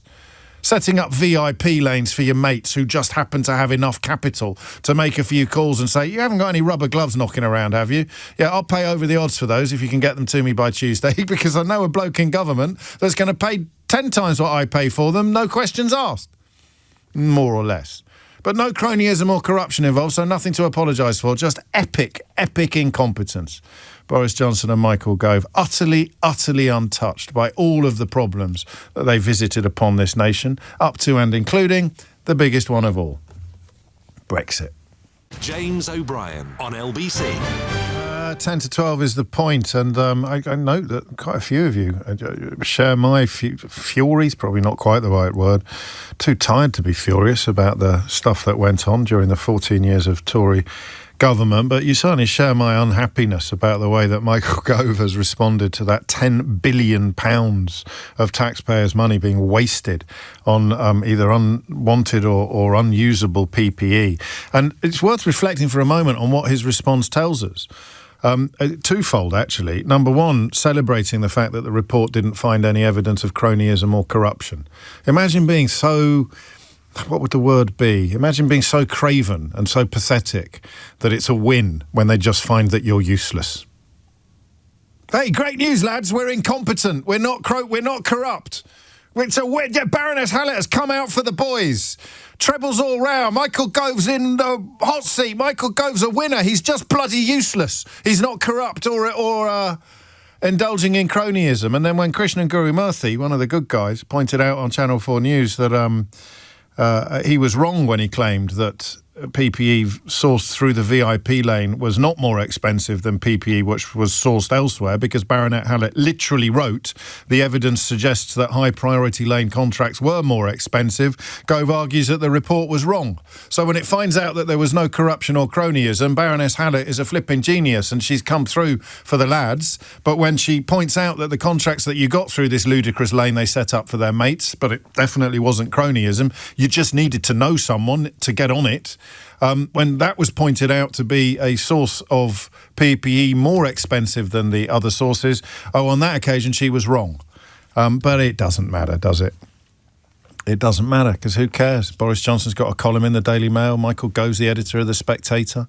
These people don't face any consequences whatsoever for what they did, so much so that they now celebrate being found to be useless. It's all right, we're just useless. 10 billion quid's worth of taxpayers' money that we baffed up a wall. Don't worry, though, because they don't think we're corrupt. They haven't found that we were engaging in cronyism. They just think we're absolutely useless. Incompetent to the tune of £10 billion. No wonder some young people don't see the point of getting out of bed in this world. Beth's in... well, there's only one Kidderminster, Beth, and you're in it. What would you like to say? Yes, I am in it. Hi, James. I wanted to talk a little bit about complexity and just how different the world is and society is now than it was, say, 20, 30 years ago. Yes. I'm 26 and I've grown up in a sort of world where technology and like certainly mobile phones. I started getting one when I was like 9 or 10, but it was very sort of like mitigated, my usage of it. And I just think that we expect young people, sort of 16, 18, 20, to be able to adjust. And especially after university as well, I find like university could be quite like a stunting place. I personally found going to university difficult, going from like sort of living at home to being by myself and having to do all those things sort of myself. And I think just those types of things don't get mentioned. I think you're right. I'm doing a master's in psychology. Okay. Yeah. So that gives you an insight into how people have changed as well. Yeah, I think with psychology as well, there's a sort of more of understanding that sort of neurologically we're developing until we're 23, 24, 25. And a lot of that is to do with risk inhibitions, emotional regulation, and I know that. I know that young people were working. You know, they always have worked. Sure. And it's only becoming a problem now. But I think we haven't grown with the knowledge that we've been getting from sort of psychology. We've been reprogrammed as well. I mean, this is going to sound a bit silly. Do you promise not to laugh at me? I promise. Okay. Have you seen Toy Story 5?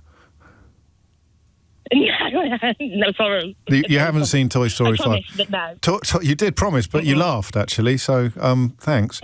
So, Toy Story 5, no spoilers, but it actually addresses from quite a young age what happens to children whose lives are dominated by devices. And I've only realised this when I was listening to you, actually. I saw it yesterday. But it posits the idea that these are different. These children whose lives have been dominated by devices are and will grow up to be measurably and profoundly different human beings from the ones who grew up with lives that were not dominated by devices. Obviously, it being a children's film, it's play and imagination that are offered up as the alternatives. And I don't want to give away any spoilers, but the denouement is a form of resolution between the two poles. But we massively underestimate how much rewiring of brains has gone on as a consequence of device devotion. And therefore, when it's time to get into the workplace is still tuned for brains like mine rather than brains that have been dominated by devices from an incredibly early age, I think. Yeah, it's all very fast-paced in my brain, at least. But, I mean, I do have sort of neurodivergency, but it's all very fast-paced. I think for I see it in my younger siblings and stuff. They're just like on all the time. Yeah.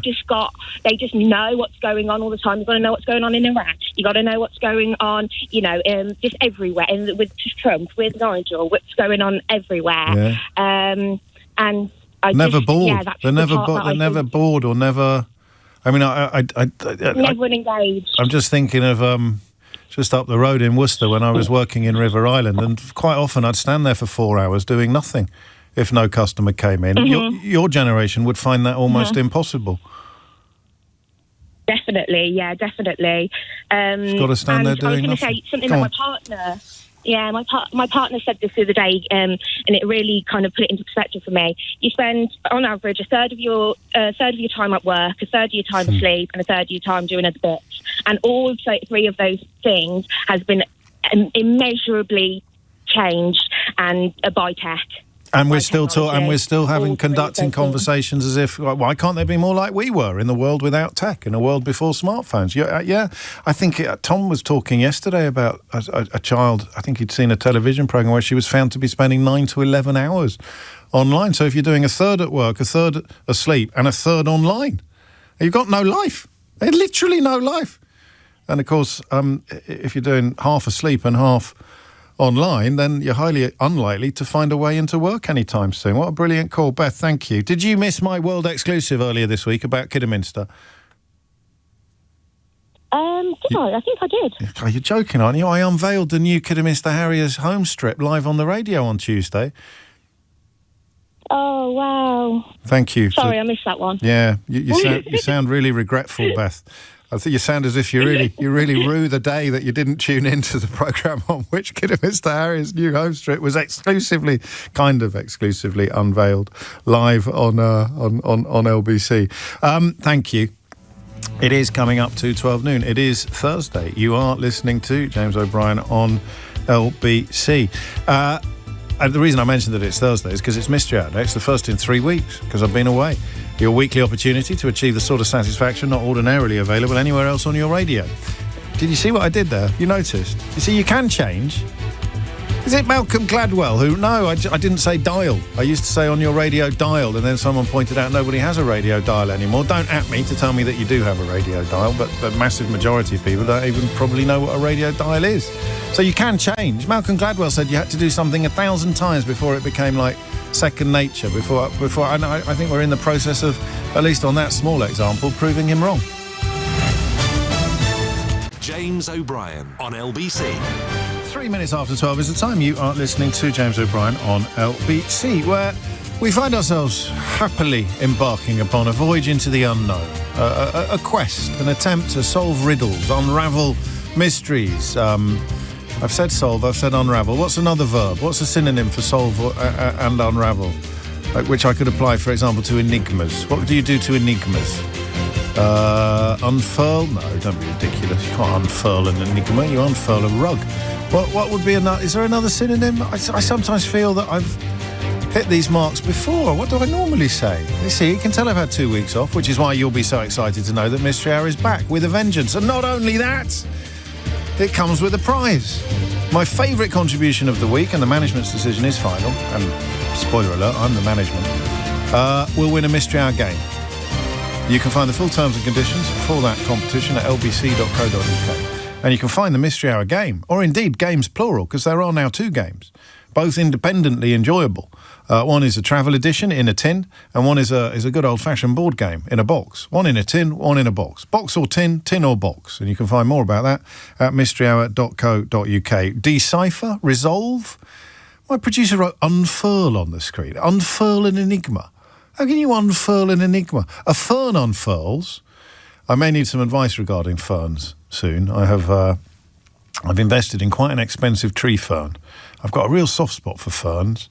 I've invested in 2. One was expensive and one wasn't, and I'm beginning to work out why. Because one is looking quite raggedy, and one is looking utterly luscious. Do you know they actually unfurl, Keith? Do you know this?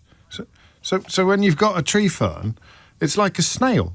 Did you know this? The leaf is like a snail, and it unravels. It literally unfurls. No, I didn't know this either. So you've got like a what would the word be? It's not a snail. A spiral. Yeah, like a spiral, all contained, and then it slowly unfurls like that. I'm doing a thing, just in case you're watching this later on YouTube. It goes until it's like a leaf, a fern leaf. Ferns are great. 5 minutes after 12. Have I done everything that I need to do? Do you decode an enigma? Yeah, but that would be an enigma, like the Enigma code, not an enigma in the original meaning of the word, which is just a synonym for mystery. So if enigma is a synonym for mystery, what is a synonym for solve? I digress. Anyway, phone number. There you go. That's the key to unlocking all of this. I never forget the phone number. I say the phone number in my sleep. Do you know, people stop me in the street and then nudge their children. They say to their children, LBC, and then their children go, 0345 6060 973, because they've heard it so often. Of course, if you don't give out the phone number, you end up speaking to the same people every day. And nobody wants that. So here is the phone number. Oh, I just did it, didn't I? But I'll do it again. 0345 6060 973 is the number you need. And I'll do it in a grown-up. No, I won't. I may remind you shortly. So you ring in with a question, and then somebody else rings in with an answer. And it really is that simple. The who, the why, the what, the where, the whither, the whence, even the occasional wherefore. And somehow, if you're new to this, somehow magic happens between those 2 things. It should just be, and it wouldn't have survived all these years. It certainly wouldn't have spawned 2 games, count them, one in a box, one in a tin.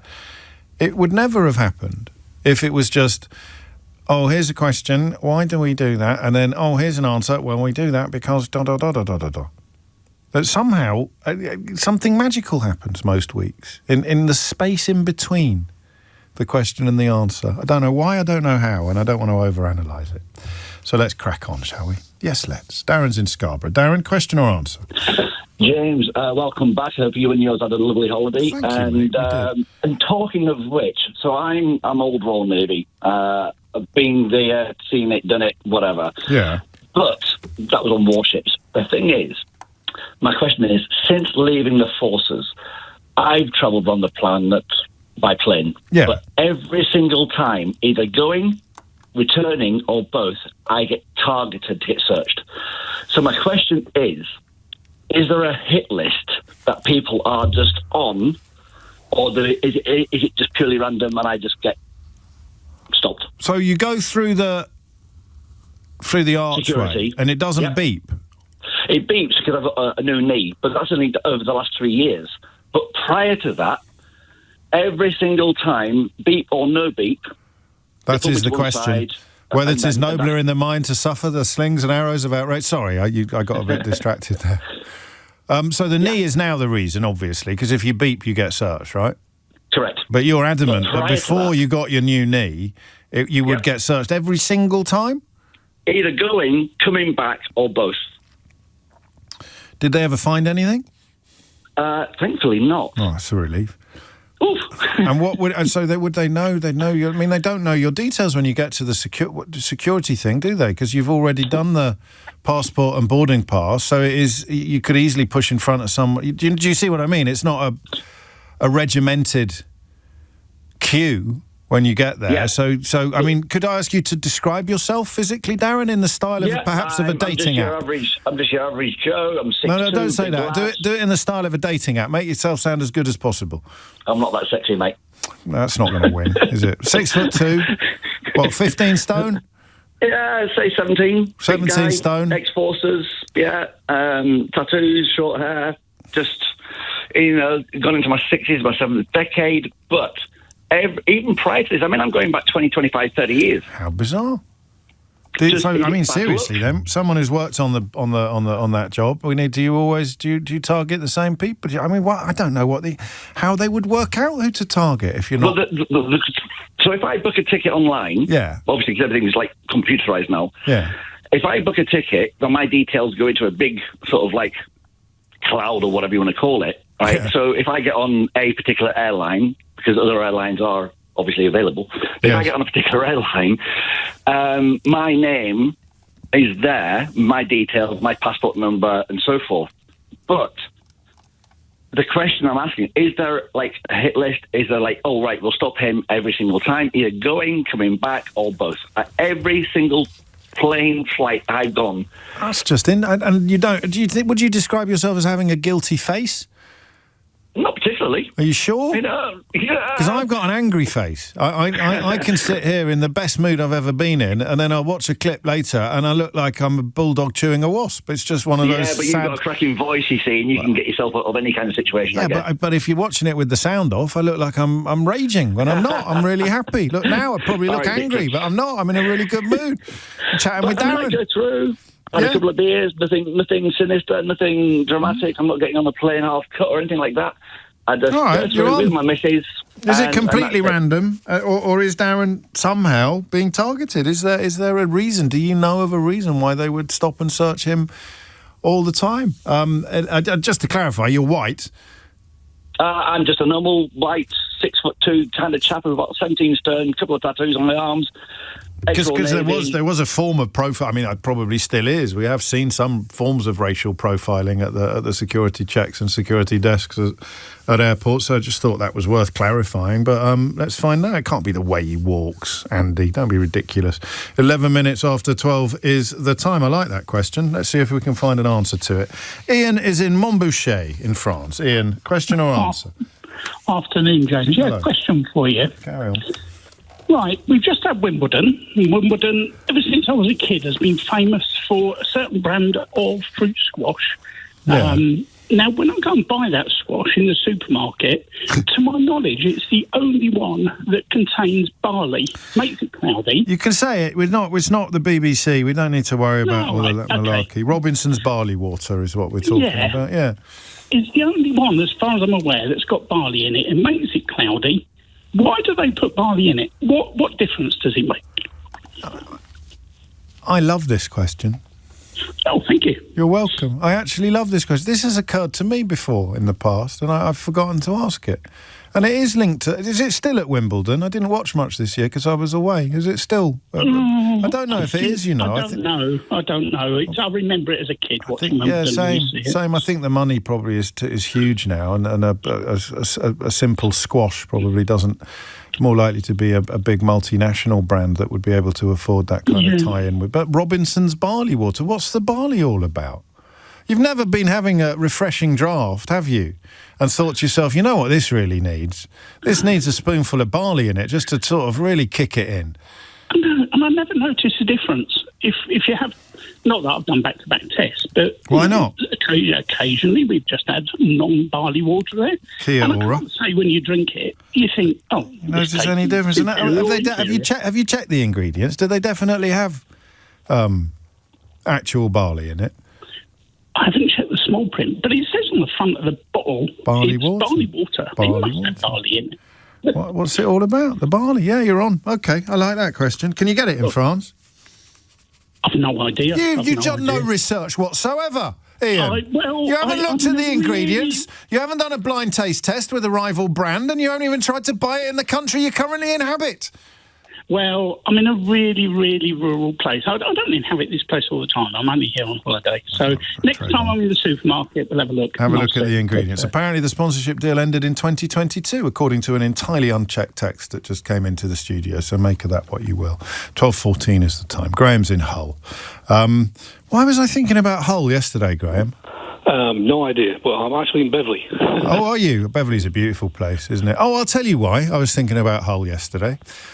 In 1966, my mum told me when I spoke to her on the phone, they watched the World Cup final Dad was on the Hull Daily Mail, and they were watching it in their place in Hull. That's why I was thinking of Hull yesterday. I appreciate that not everybody is going to be particularly interested in that little nugget of information. Not least because, well, and also you're not actually in Hull. But anyway, on we go. Question or answer? Yeah, it's a question, but just a note regarding faces. My wife often says that my face has subtitles, which... because you're so expressive. Oh, I like that. But usually in a negative way. So your mouth might be saying one thing, but your face is saying another. Indeed. Yes, you want to watch that. Go on. Don't play poker with me, I'm easy to beat. No. You and me both. Carry on. The question is, we were driving along a little country lane the other day, and was behind one of those hay wagons that you see travelling on such lanes at this time of year. And the hay's all strapped down on top of it, and it's obviously blowing away in the wind as the truck's travelling along. I thought to myself, and I asked my wife, do you think there's a ratio involved of how much weight you're carrying and how far you can go before there's no point in going there because you won't go enough left? You lose it. Do you know, I think we've done this before, which you should take that as encouragement that your brain works in a way that other brains work as well. You're seeing quite a lot of hay flying off the back of a truck. Yeah. How far, in a way, you're asking? Yeah. Would a truck have to go in order to have no hay left on the back? Yeah, or for it to be pointless to make the journey. Yeah. Or so little that it wasn't even worth delivering. I like that. Before the straps become incapable of holding it down. Yes, yeah. So it would all go. How? What's the question? How? I can't remember the question I was going to ask you. It was an absolute peach, though. How would we work that out? How would we know? Well, I guess there'd be a ratio of some sort. But you'd have to measure it over a ton per 20 miles or something. Yeah, exactly, and then times it by... But then probably the rate at which it comes out is going to change according to, as you've said, how loosened the band... All right, you're on. I'm going to do something a little bit weird now, Graham, if that's all right with you, because I'm just looking after my producer, Eleanor. What were you at? What did you say you were driving down when you... a country lane. A what? A lane in the country.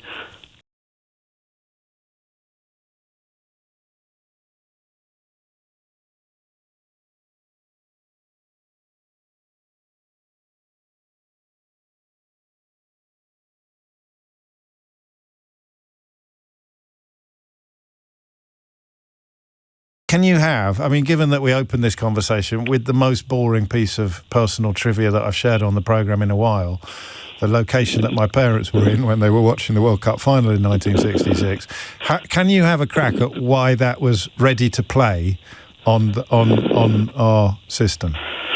Apart from the aforementioned ancient practices of playing jingles like that. Kind of. I'll tell you why it was after this, but it's quite uncanny, don't you think, that we had that ready to go? Eleanor is in seventh heaven now. James O'Brien on LBC. It is 19 minutes after 12. Do I have to say, that was John Denver with Country Road. That was John... If you missed the top of the show, I was lamenting the fact that despite presenting the most listened to speech radio programme in the history of commercial radio in this country, I've never done the two things that you most readily associate with commercial radio in this country. I've never played a record from beginning to end, and I've never done a football phone-in. I think the second one's still true, actually. Have a listen to the first hour of the programme and let me know whether you think it actually qualifies as a football phone-in. I think Jonathan, the Argentinian caller from Maidstone, I think perhaps he qualified as... That was a bit of a football phone-in, but that was only one caller. That's like playing a snatch of a song. It's not a whole record, it's not a whole hour, it's not a whole phone-in. So I've still never played a record or done a football phone-in. Speaking of records, who can remember... Here's a real test for the hardcore stans. Can you remember, about 100 years ago when I started work here, we chose the music for our own intros. Did you know that, Keith? Have you got the one, my first one? Because you see, Eleanor's getting cross now. Why would you want to listen to that, she says? Because I'm going to see them in concert tonight. So my first ever jingle had featured... a well-known artiste, and I was quite cool in those days. I was into him before it was cool to be into him. I did a bit... I didn't play the whole of Kooks when Bowie died, Scott, I don't think. I may have played quite a bit of it, but I don't think I would have played the whole song because I'd have got into trouble. Have you got it? Have you got the one that from... Is it in the old... So we can't get it down? Because I'm going to see them live tonight. And they were responsible for the first ever jingle that I had when I started presenting the Sunday night at 10 p.m. slot on LBC. You know what I'm going to say next, don't you? But I digress. Ches is in Burnley. Ches, question or answer? Good afternoon, James. It's a question, please, and thank you for your ongoing service for the people of the UK. You're very kind. That's very kind of you. Thank you, Ches. Thank you. So my question is? Yes. Okay. Why did salt and pepper become the standard condiments on dining tables at home and in eateries all across the world? Down, push it real good. Down. Good link, so, that, yeah. It's not all around the world, is it? Oh, that's Lisa Stansfield, not salt and pepper. Well, I've been around a little bit, but France, Spain, Europe, and you do get you don't get pepper. You don't get pepper as often as you get. So salt is kind of obvious, isn't it? Because it makes things taste nicer. Right. Maybe there's preservative effects as well. But yeah, but in Asian countries, you're more likely to get a kind of a sauce, aren't you? A chili sauce or a kind of... Doesn't sugar make things taste better as well? Well, not chips, mate. No, I'll fight you on that one. Sweet Seriously. and sour? You don't sweet and sour, yeah. You know, back when I was allowed to pick my own jingles, we used to do occasional phone-ins on whether there was any food in the world that couldn't be improved by the addition of cheese. And sweet and sour was the winner. It would be Chinese food usually. Right, interesting. Everything else, a bit of cheese is going to make things better. Paneer for your Indian cuisine. You've got paneer, of course. Yeah, but I mean, you'll go off, stick to the... Salt and pepper. Phone line's going funny. Why salt and pepper? And also when? Maybe have something to do with the trading routes. So what? 18th century salt and pepper. Why is salt and pepper the condiments of choice in this country? Because in other countries, you might be a bit nicer to have a bit of chili or something like that. Spice things up a bit. Maybe because our food is historically so bland, that's part of the reason why we have such a strange relationship with food compared to other countries. I don't know, but I like the question. I've got 2 phone lines free if you're quick. 0345 6060973. Questions in search of answers include, why does Darren always get stopped at the airport? And that, for the record, was true before he got a metal knee, so that's not the reason. What benefit does putting barley in fruit cordial convey? Why is there barley in barley water, in other words? How long would a hay lorry have to drive in order for it to have no hay left on it? 0345 6060973. And why are salt and pepper the condiments of choice on most dining tables? Why not other spices or what have you? 23 minutes after 12 is the time. Helen is in Manchester. Helen, question or answer? It's a question, please, James. Carry on. I would really like to know, why do cats at least appear to deal with heat in a heat wave so much better than dogs? Because generally you see dogs panting, we get obviously all the health warnings. I'm actually a dog walker. When you do your dog first aid, you get lots of training on the signs of spotting a dog overheating. Yes. Yet I have cats, I look after other people's cats, and the cats, it's just like they just get on with it. I like this question. I'm just thinking about whether the answer was sort of is going to present itself. Because I understand that dogs have a lot certain mechanisms to help them lose heat. For example, panting, but you never see a cat panting. But I mean, there were some dogs on the beach in Greece last week. Some of the other guests had brought their dogs with them. They were Greek. They'd sort of just come from Athens to the seaside, and they'd brought their dogs with them. And we, as a British family, and some friends that we'd made, we were sort of a little bit, oh, gosh, look, there's dogs on the boat. Of course, someone else pointed out, well, you know, Greek people in hot countries have pet dogs as well. So those dogs would come. And one of them, it was really cute, actually. It was just sort of hiding under the sunbed. It was just shade. It found shade. So could it just be that they're more used to it? Well, again, I'm thinking specifically about even just my pets in my house. Versus cats. I look after here in Manchester. Dogs versus cats. Dogs in other countries generally will be acclimatised. That's what I mean. They're just used to it. They're just used to it. So why do cats cope better? Because they move less? The only thing I can think is it's possibly something to do with size, simply because the smaller the dog, generally, the better they are at coping with heat. That's true. But as I say, the cat, I've never seen a cat panting, but that's one of the ways that dogs lose heat. Cats quite like heat. They seek it out in our house in the way that the dog doesn't. Yeah, exactly. You know, you'll get them and I do know some dogs that want to go on Sundays. For some reason, sausage dogs all seem to want to go on Sundays. They're the mad dogs. Drag them back in the shade. They're the mad dogs that go out in the midday sun. But this is what I mean. Why? Like, I don't know if it's just that the cats are styling it out the way that cats do, and that they're actually. No, you're on. Why do cats cope? As the rest of us. I mean, it could be a silly question. Why do cats cope better than dogs in the heat? It could be like saying, why do fish cope better than elephants in the sea? Yeah. You know, it could just be that they're built that way and they kind of have I think it's called thermoregulation in a way that dogs just don't. But I like the art. I mean, cats are just cooler by nature, of course, as the song says. But let's find out, why do cats cope with the extreme heat so much better than dogs in this country? Because, as I say, obviously, you've got pet dogs in very, very hot countries who are much better at coping with the heat than the ones what we've got here. 26 minutes after 12 is the time. Ian is in Ely. Ian, question or answer? I have an answer for you, James. Carry on. Hello, by the way. Hello. James, yes, Ian. In answer to the question about being searched at an airport, I think it was Darren, wasn't it? It was Darren. So the Department for Transport mandate that a certain percentage of bodies and bags have to be searched coming through the search cone. Right. So the X-ray and the arch. So if he hasn't set the alarm off, he will be a random search. And he should take it as a compliment. But why would it always happen to him? Or on an inbound, outbound, he reckons every single time he'll be searched on one or the other? I will explain. Go on. So you spend your days doing the job, searching people, and you don't get a choice when you search the people who set the alarms off. No. So when you choose to search somebody randomly, you want somebody who looks clean, tidy, not too smelly, quite frankly. Are you serious?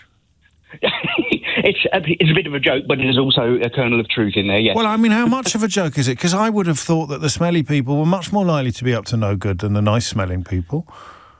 No. I mean, most criminals hide in plain sight, don't they? I suppose they do.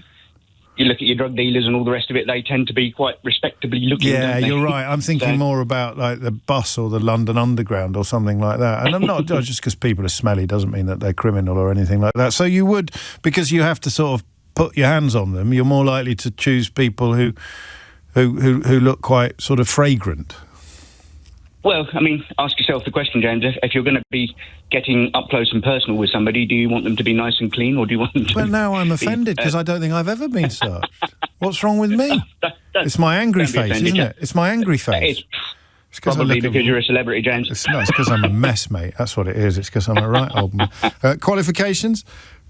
I worked at Stansted Airport in security for a number of years. And do you have, I mean, apart from the fragrance or the sort of cleanliness issue, is there anything that sets your alarm bells off?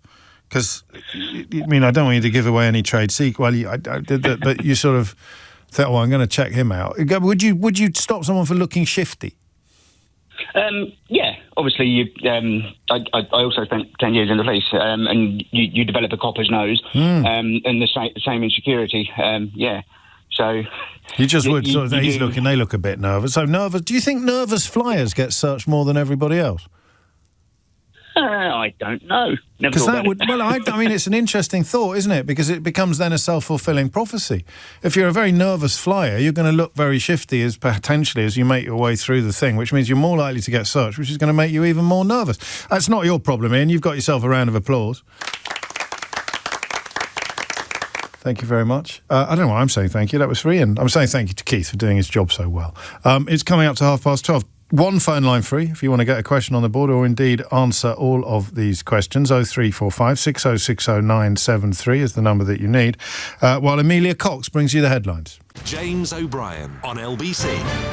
32 is the time. You know, I have a kind of VIP lane on the programme. Not just the normal inbox, but I also have my phone with me in the studio, which means that mates sometimes get in touch who, for reasons that are quite frankly beyond me, who are actually listening to the programme. There's a couple of quite funny examples. Here's a message from one of the country's leading journalists. I honestly thought it was Monday today because it's my first day back at work after the holidays. And so I just got very confused and quite frankly very angry, thinking, what the hell is he doing Mystery Hour for on a Monday? It seriously threw me out. So that's, you know, Make of that what you will. One of the country's leading journalists, yet to master the actual calendar. And Wayne in Basildon, on a similar note, has been in touch to say, I've just tuned back in and I didn't realise it was Mystery Hour. Reading all the messages on this chat, I wondered what the hell was going on. It's Thursday. It's 12:33. It's cracking. It's Mystery Hour. It's because everyone was in the pub last night, isn't it? Or everybody was libating. Is that a verb, Keith? Everybody was enjoying a sherbet, a refreshment.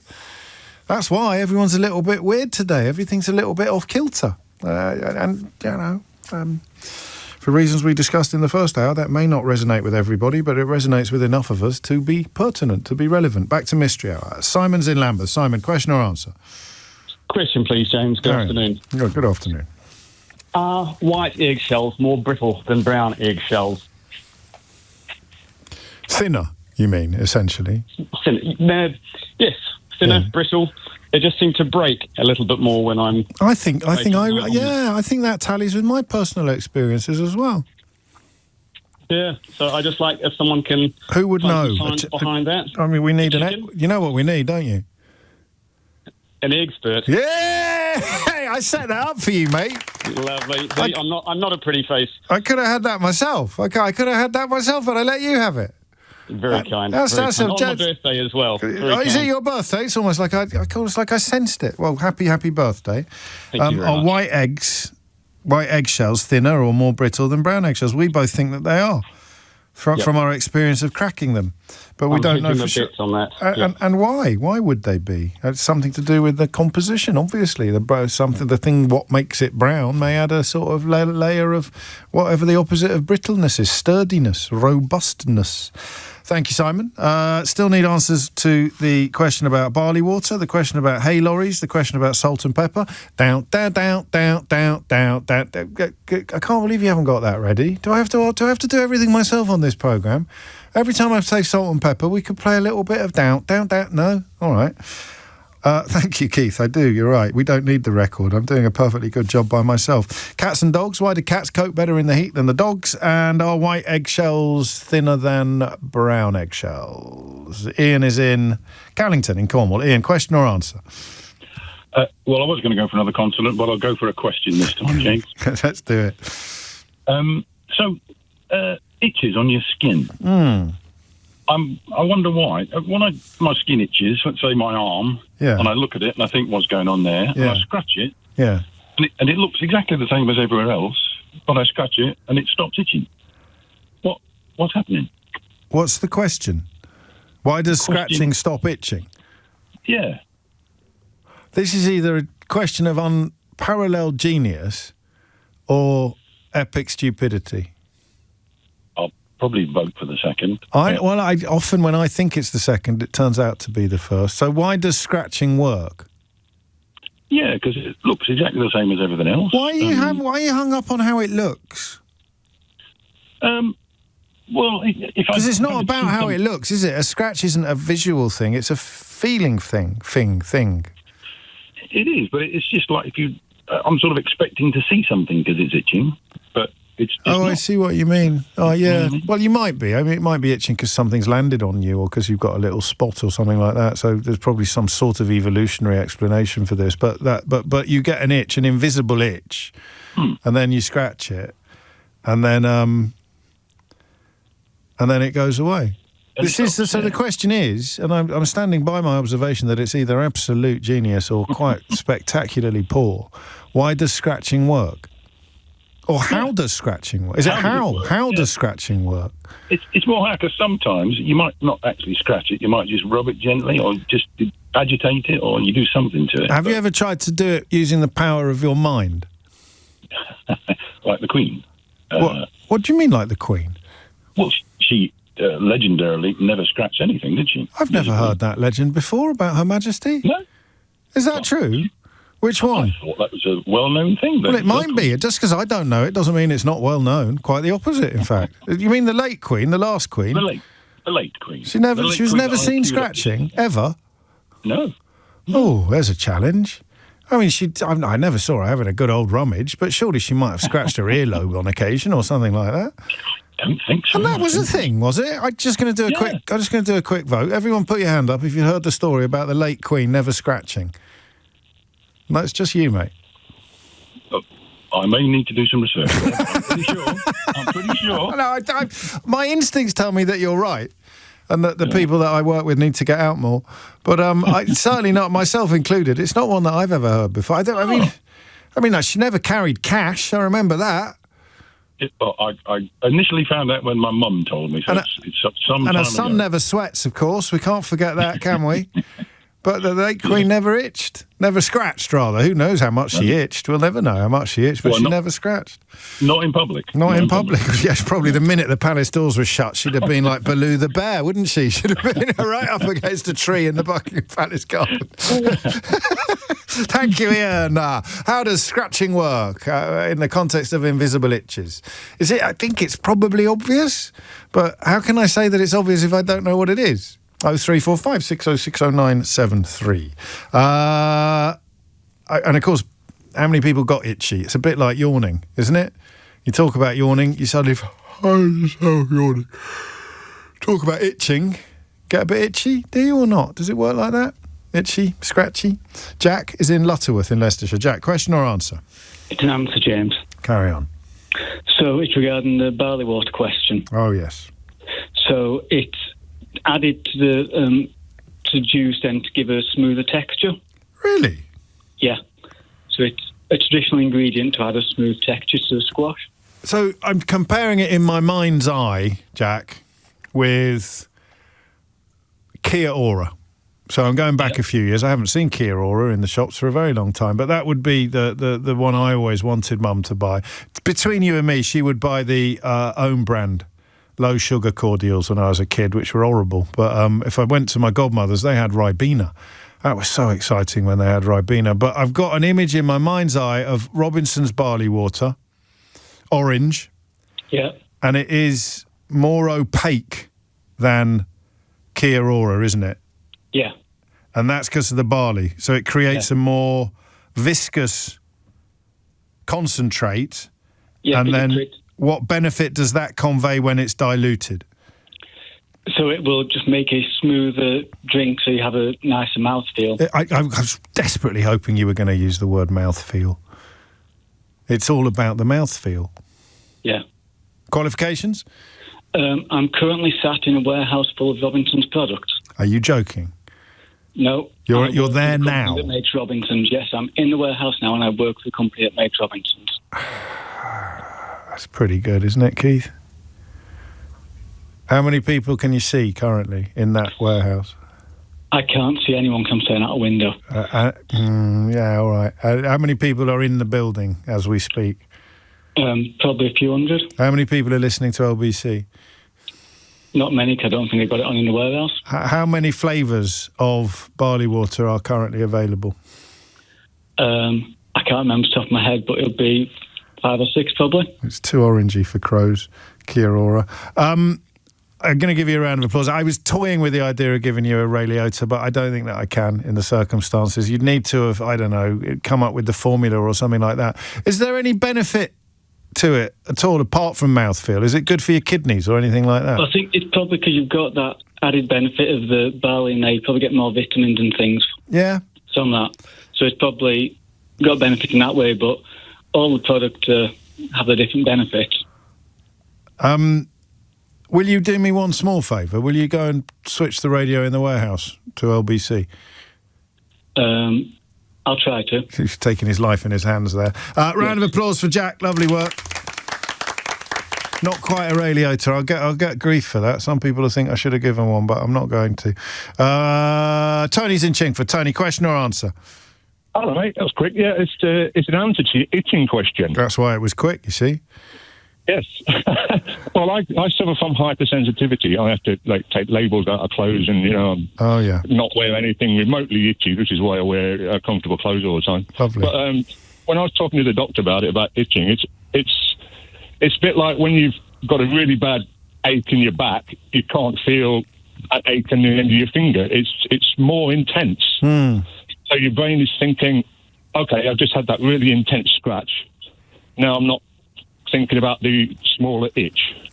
You know what I'm saying? Oh, so it's a distraction, essentially. It doesn't actually remove the itch, because the itch would eventually go away of its own accord, but you can't bear to wait long enough for that to happen. So you give it a scratch and your body's going, oh, scratch, and it's forgotten the itch. Yeah, that's exactly it. You've overloaded the sensation of that area with scratching, so the itch is just gone underground, so to speak. Oh, I love that. I know you've already told us, but I have to do the things properly, Tony. I have to do things by the book. Qualifications? Hypersensitivity. And you asked the doctor? Talk with the doctor. Yes, because I had a thing last year where I was constantly scratching my knee because I had a mosquito bite and it was driving me absolutely crazy. Of course. And the doctor says, normally, because I'm terrible, I have to spray this stuff all over me even if I go in the garden. Yeah. And he said, well, normally scratching just overloads it, so that's where I got the idea from. That's where the information comes from. So he was telling me what scratching actually does, but what I was doing was actually causing an injury by scratching it too much. Yeah. Well, you need to cut your nails as well. Yes, yeah, that is a thing. I don't do that. No, because I'm only half joking. If you don't keep your nails nice and short, then when you have a scratch, you're much more likely to open up a mosquito bite or something like that. I do it in my sleep as well. Oh, that's even more reason to keep your nails nice and short. Yeah. A round of applause for Tony. That was nice. I'm going to tell you something, which I have told you before, but it is actually quite interesting and quite... I don't know. I find it really sort of intriguing. And Tony's just reminded me of this. But I bit my nails from the age of about 6 or 7. I bit my nails, and I sometimes would bite them quite unpleasantly, down to the quick, as they say. And I'd get a little bit of bleed. Not every day. I would bite them every day, but every now and then you'd take a little bit too much off, or you'd be nibbling at the cuticle. It's quite unpleasant, I grant you, for people who don't do it. And then about 10 years ago, and I'm not being indecent or anything like that. I had a scratch. I had an itch, rather, and I scratched it, and it hurt. And I thought, what's going on there? And I realised I had quite long fingernails. And do you know why I had quite long fingernails? For the first time in my life since I was 6 years old. I have told you before, so it's not necessarily going to shake your world or anything like that. But 6 years, so 6 to 46, give or take, with nails really bitten down through nervous energy, tension, stress, anxiety. And then suddenly I realised one day, out of the blue, that I didn't bite my nails anymore. And I'll tell you why after this. James O'Brien on LBC. It is 12:48. You are listening to James O'Brien on LBC. We could do with a few answers, but first let me answer the question. The reason I shared this with you is because I know that it's not cheap and it's quite hard to access, and you need to be lucky with who you get. But the reason why I stopped biting my nails without noticing after almost 40 years of biting them was therapy. I was about a month and a half, 2 months into therapy the first time I went. And I just noticed one day, because I was scratching an itch and it felt very different from how it normally felt when I was scratching an itch. Oh my God, I've got fingernails. And then I just did Occam's razor. I thought, what's changed in my life? Why would I now no longer have the desire to bite my nails? Why would I no longer be anxious, have nervous energy, whatever it was? I used to bite them in the studio. And that was it, therapy. So sometimes it's hard to convey the benefits of therapy. It ties in with what we were talking about in the first hour and the second hour of the programme today. Self-care, space to look after yourself, recognising your feelings, understanding yourself a little bit better, and therefore you will become much more empathetic and sympathetic to others, which are all good things to be. But that's such a sort of entry-level benefit, isn't it? It's such an easily graspable benefit. So you associate nail biting with anxiety and it disappeared. Not quite overnight, but pretty much. Anyway, you can have that for nothing. 12:50 is the time. I need answers to the following questions. How far would a hay lorry have to drive before all the hay had fallen off in like one straw at a time? Why are salt and pepper... Now. Why are salt and pepper the condiments of choice? Why do cats cope with the heat so much better than dogs? Are white eggs more brittle than brown eggs? I'm thinking of the shells, obviously, and we've done the itches question as well. Sal's in Paddington. Sal, question or answer? Answer. About salt and pepper. Down. Carry on, Sal. I think I've got the LP somewhere. It's actually about status. Oh, yes. And up until the 18th century, pepper was a very rarefied commodity and highly taxed. Mm-hmm. And the same thing was true of salt up until the 19th century. So there was about 100 years difference between the two. And it became a status symbol to show that everyone was doing better in the country to have salt and pepper regularly available.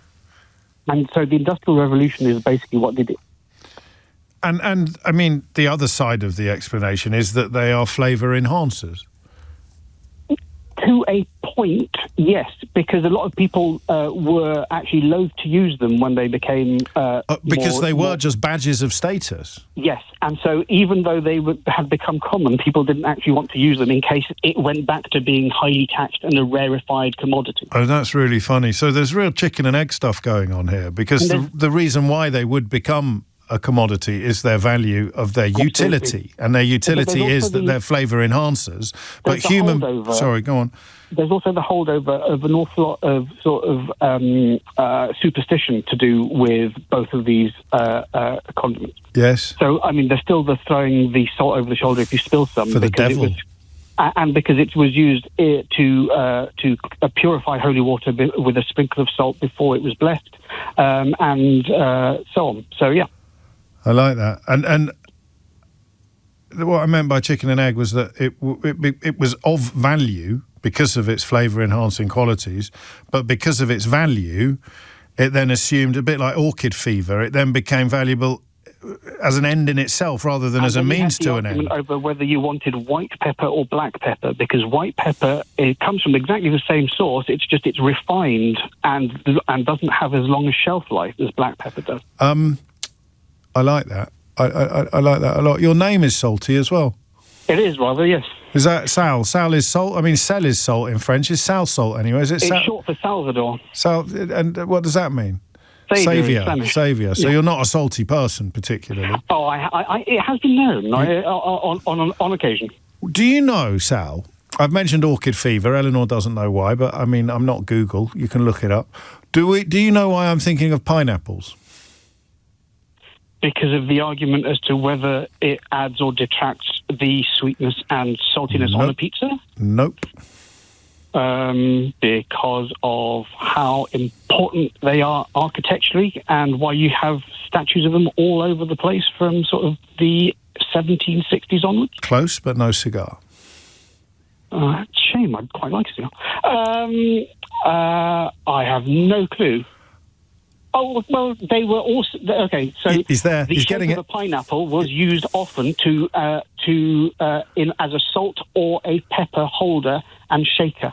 It's not that either, but you're kind of nibbling at the edges of the correct answer. That's because I don't want to eat any pizza slice that has pineapple on it. I kind of disagree with you on that, but that's for another day. The answer is that a pineapple was a huge status symbol. Yep. Back in the day, because it was so valuable, to the point where society hostesses would rent them. You would rent a pineapple off your greengrocer and have it on your table during a dinner party, and then you would give it back afterwards. I didn't know that, but that does tie into why there are so many old buildings and private members clubs who still have them outside as a signifier of wealth. Absolutely. Yep. I think that I got that from a Laura Shepherd Robinson book. She's one of my favourite authors, and historical fiction being a particular area of brilliance for her, and I'm pretty sure it was in one of Laura's books that I learned that about pineapples. A new library is worth of reading that I've got to do. Amazing. There it is. It's written about, I think, 3 books so far, and the 4th is about to come out. Round of applause for Sal. I like that, salt and pepper. Now. Eric's in Liverpool. Eric, question or answer? Answer. Carry on. Right, I've had cats since I was 8. I'm now 70 years old, and all my ex-girlfriends have had cats. Now, the reason they stay cool is they're basically nocturnal, so they tend to be around, more active of a night time when it's cool. And also, they're desert animals. They originated, from Persia. Persia. That's Persian. Yeah, but also like cats. When they lick themselves, they lick the fur a certain way, so the fur keeps them cool. Oh, they're just built for heat. They're built for heat in the way that dogs are not. That's right, and they're smaller as well on average. So usually, yeah. Qualifications? Well, I've had cats all my life, and I've studied them. You've watched them closely. Yeah, and I'd like. my two cats, house cats, Lola and Luna, would like to say hi, and like me, they think you're a great presenter. I have my moments. Give Eric a round of applause, please. Thank you. Wasn't that funny? Thank you, Eric. It's 12:56. You're listening to James O'Brien on LBC. It's true that about the pineapples. Well, it's true that I read it somewhere. It doesn't mean that it's true, but it's true that I read it somewhere. I also I didn't know about tulip fever, actually, but I think Deborah Mogach wrote a book about that. Rowan's in the Forest of Dean. Rowan, question or answer? Answer. Carry on. Well, bales of hay, that loose hay that you see flying off, it's not actually part of the bale. When you load the trailer, you obviously have a load of loose hay that's attached to all the outside, and that's the stuff that's flying off. The further you drive from the field, the less hay is coming off. So the question is based on entirely false premises? Pretty much. So in fact, if you drive, it would be how far do you have to drive before the hay stops flying off the back, not how far do you have to drive before there's no hay left? Yes, yeah. As you load them, you're picking them up, and you're obviously loading them by hand. They're prickly, the bales, and so they get a load of hay stuck around them, and then it's just the stuff on the outside that's not actually tied into the bales. So, this is a perfect answer to a rather good question. Qualifications? Well, live in the countryside, worked on farms for a long time. Are you currently working on a farm? Not right now, but no. But is that currently your main employment? No. I work on farms a lot. Okay. When did you last bale a hay or hay a bale? Yesterday. Did you really? Yeah. Well, then you are working on a farm. Yeah. Well, not today. But I mean generally. Yeah, it's part of the countryside lifestyle, isn't it? I know it is. I just want you to say I'm a farmer. Yeah, I don't have a farm, but I'm a farmer. Yeah, well, I don't have a farm either, but I'm not a farmer. I grew up on a farm, but we didn't farm it. It was like an old converted farm, and we bought bits of it to live in, but the farmer just had the barn at the bottom of the lane and did all the farming. I just wanted you to say that because I think the last farmer I spoke to was the angriest person that has ever rung this radio station. So it's nice to have a contrast because you sound lovely. Well, I try to be. Well, don't we all? Right, but at least you pull it off, Rowan, which makes one of us. Have a round of applause on me. In fact, have a game as well. Can we send it? Do you want a game, Rowan?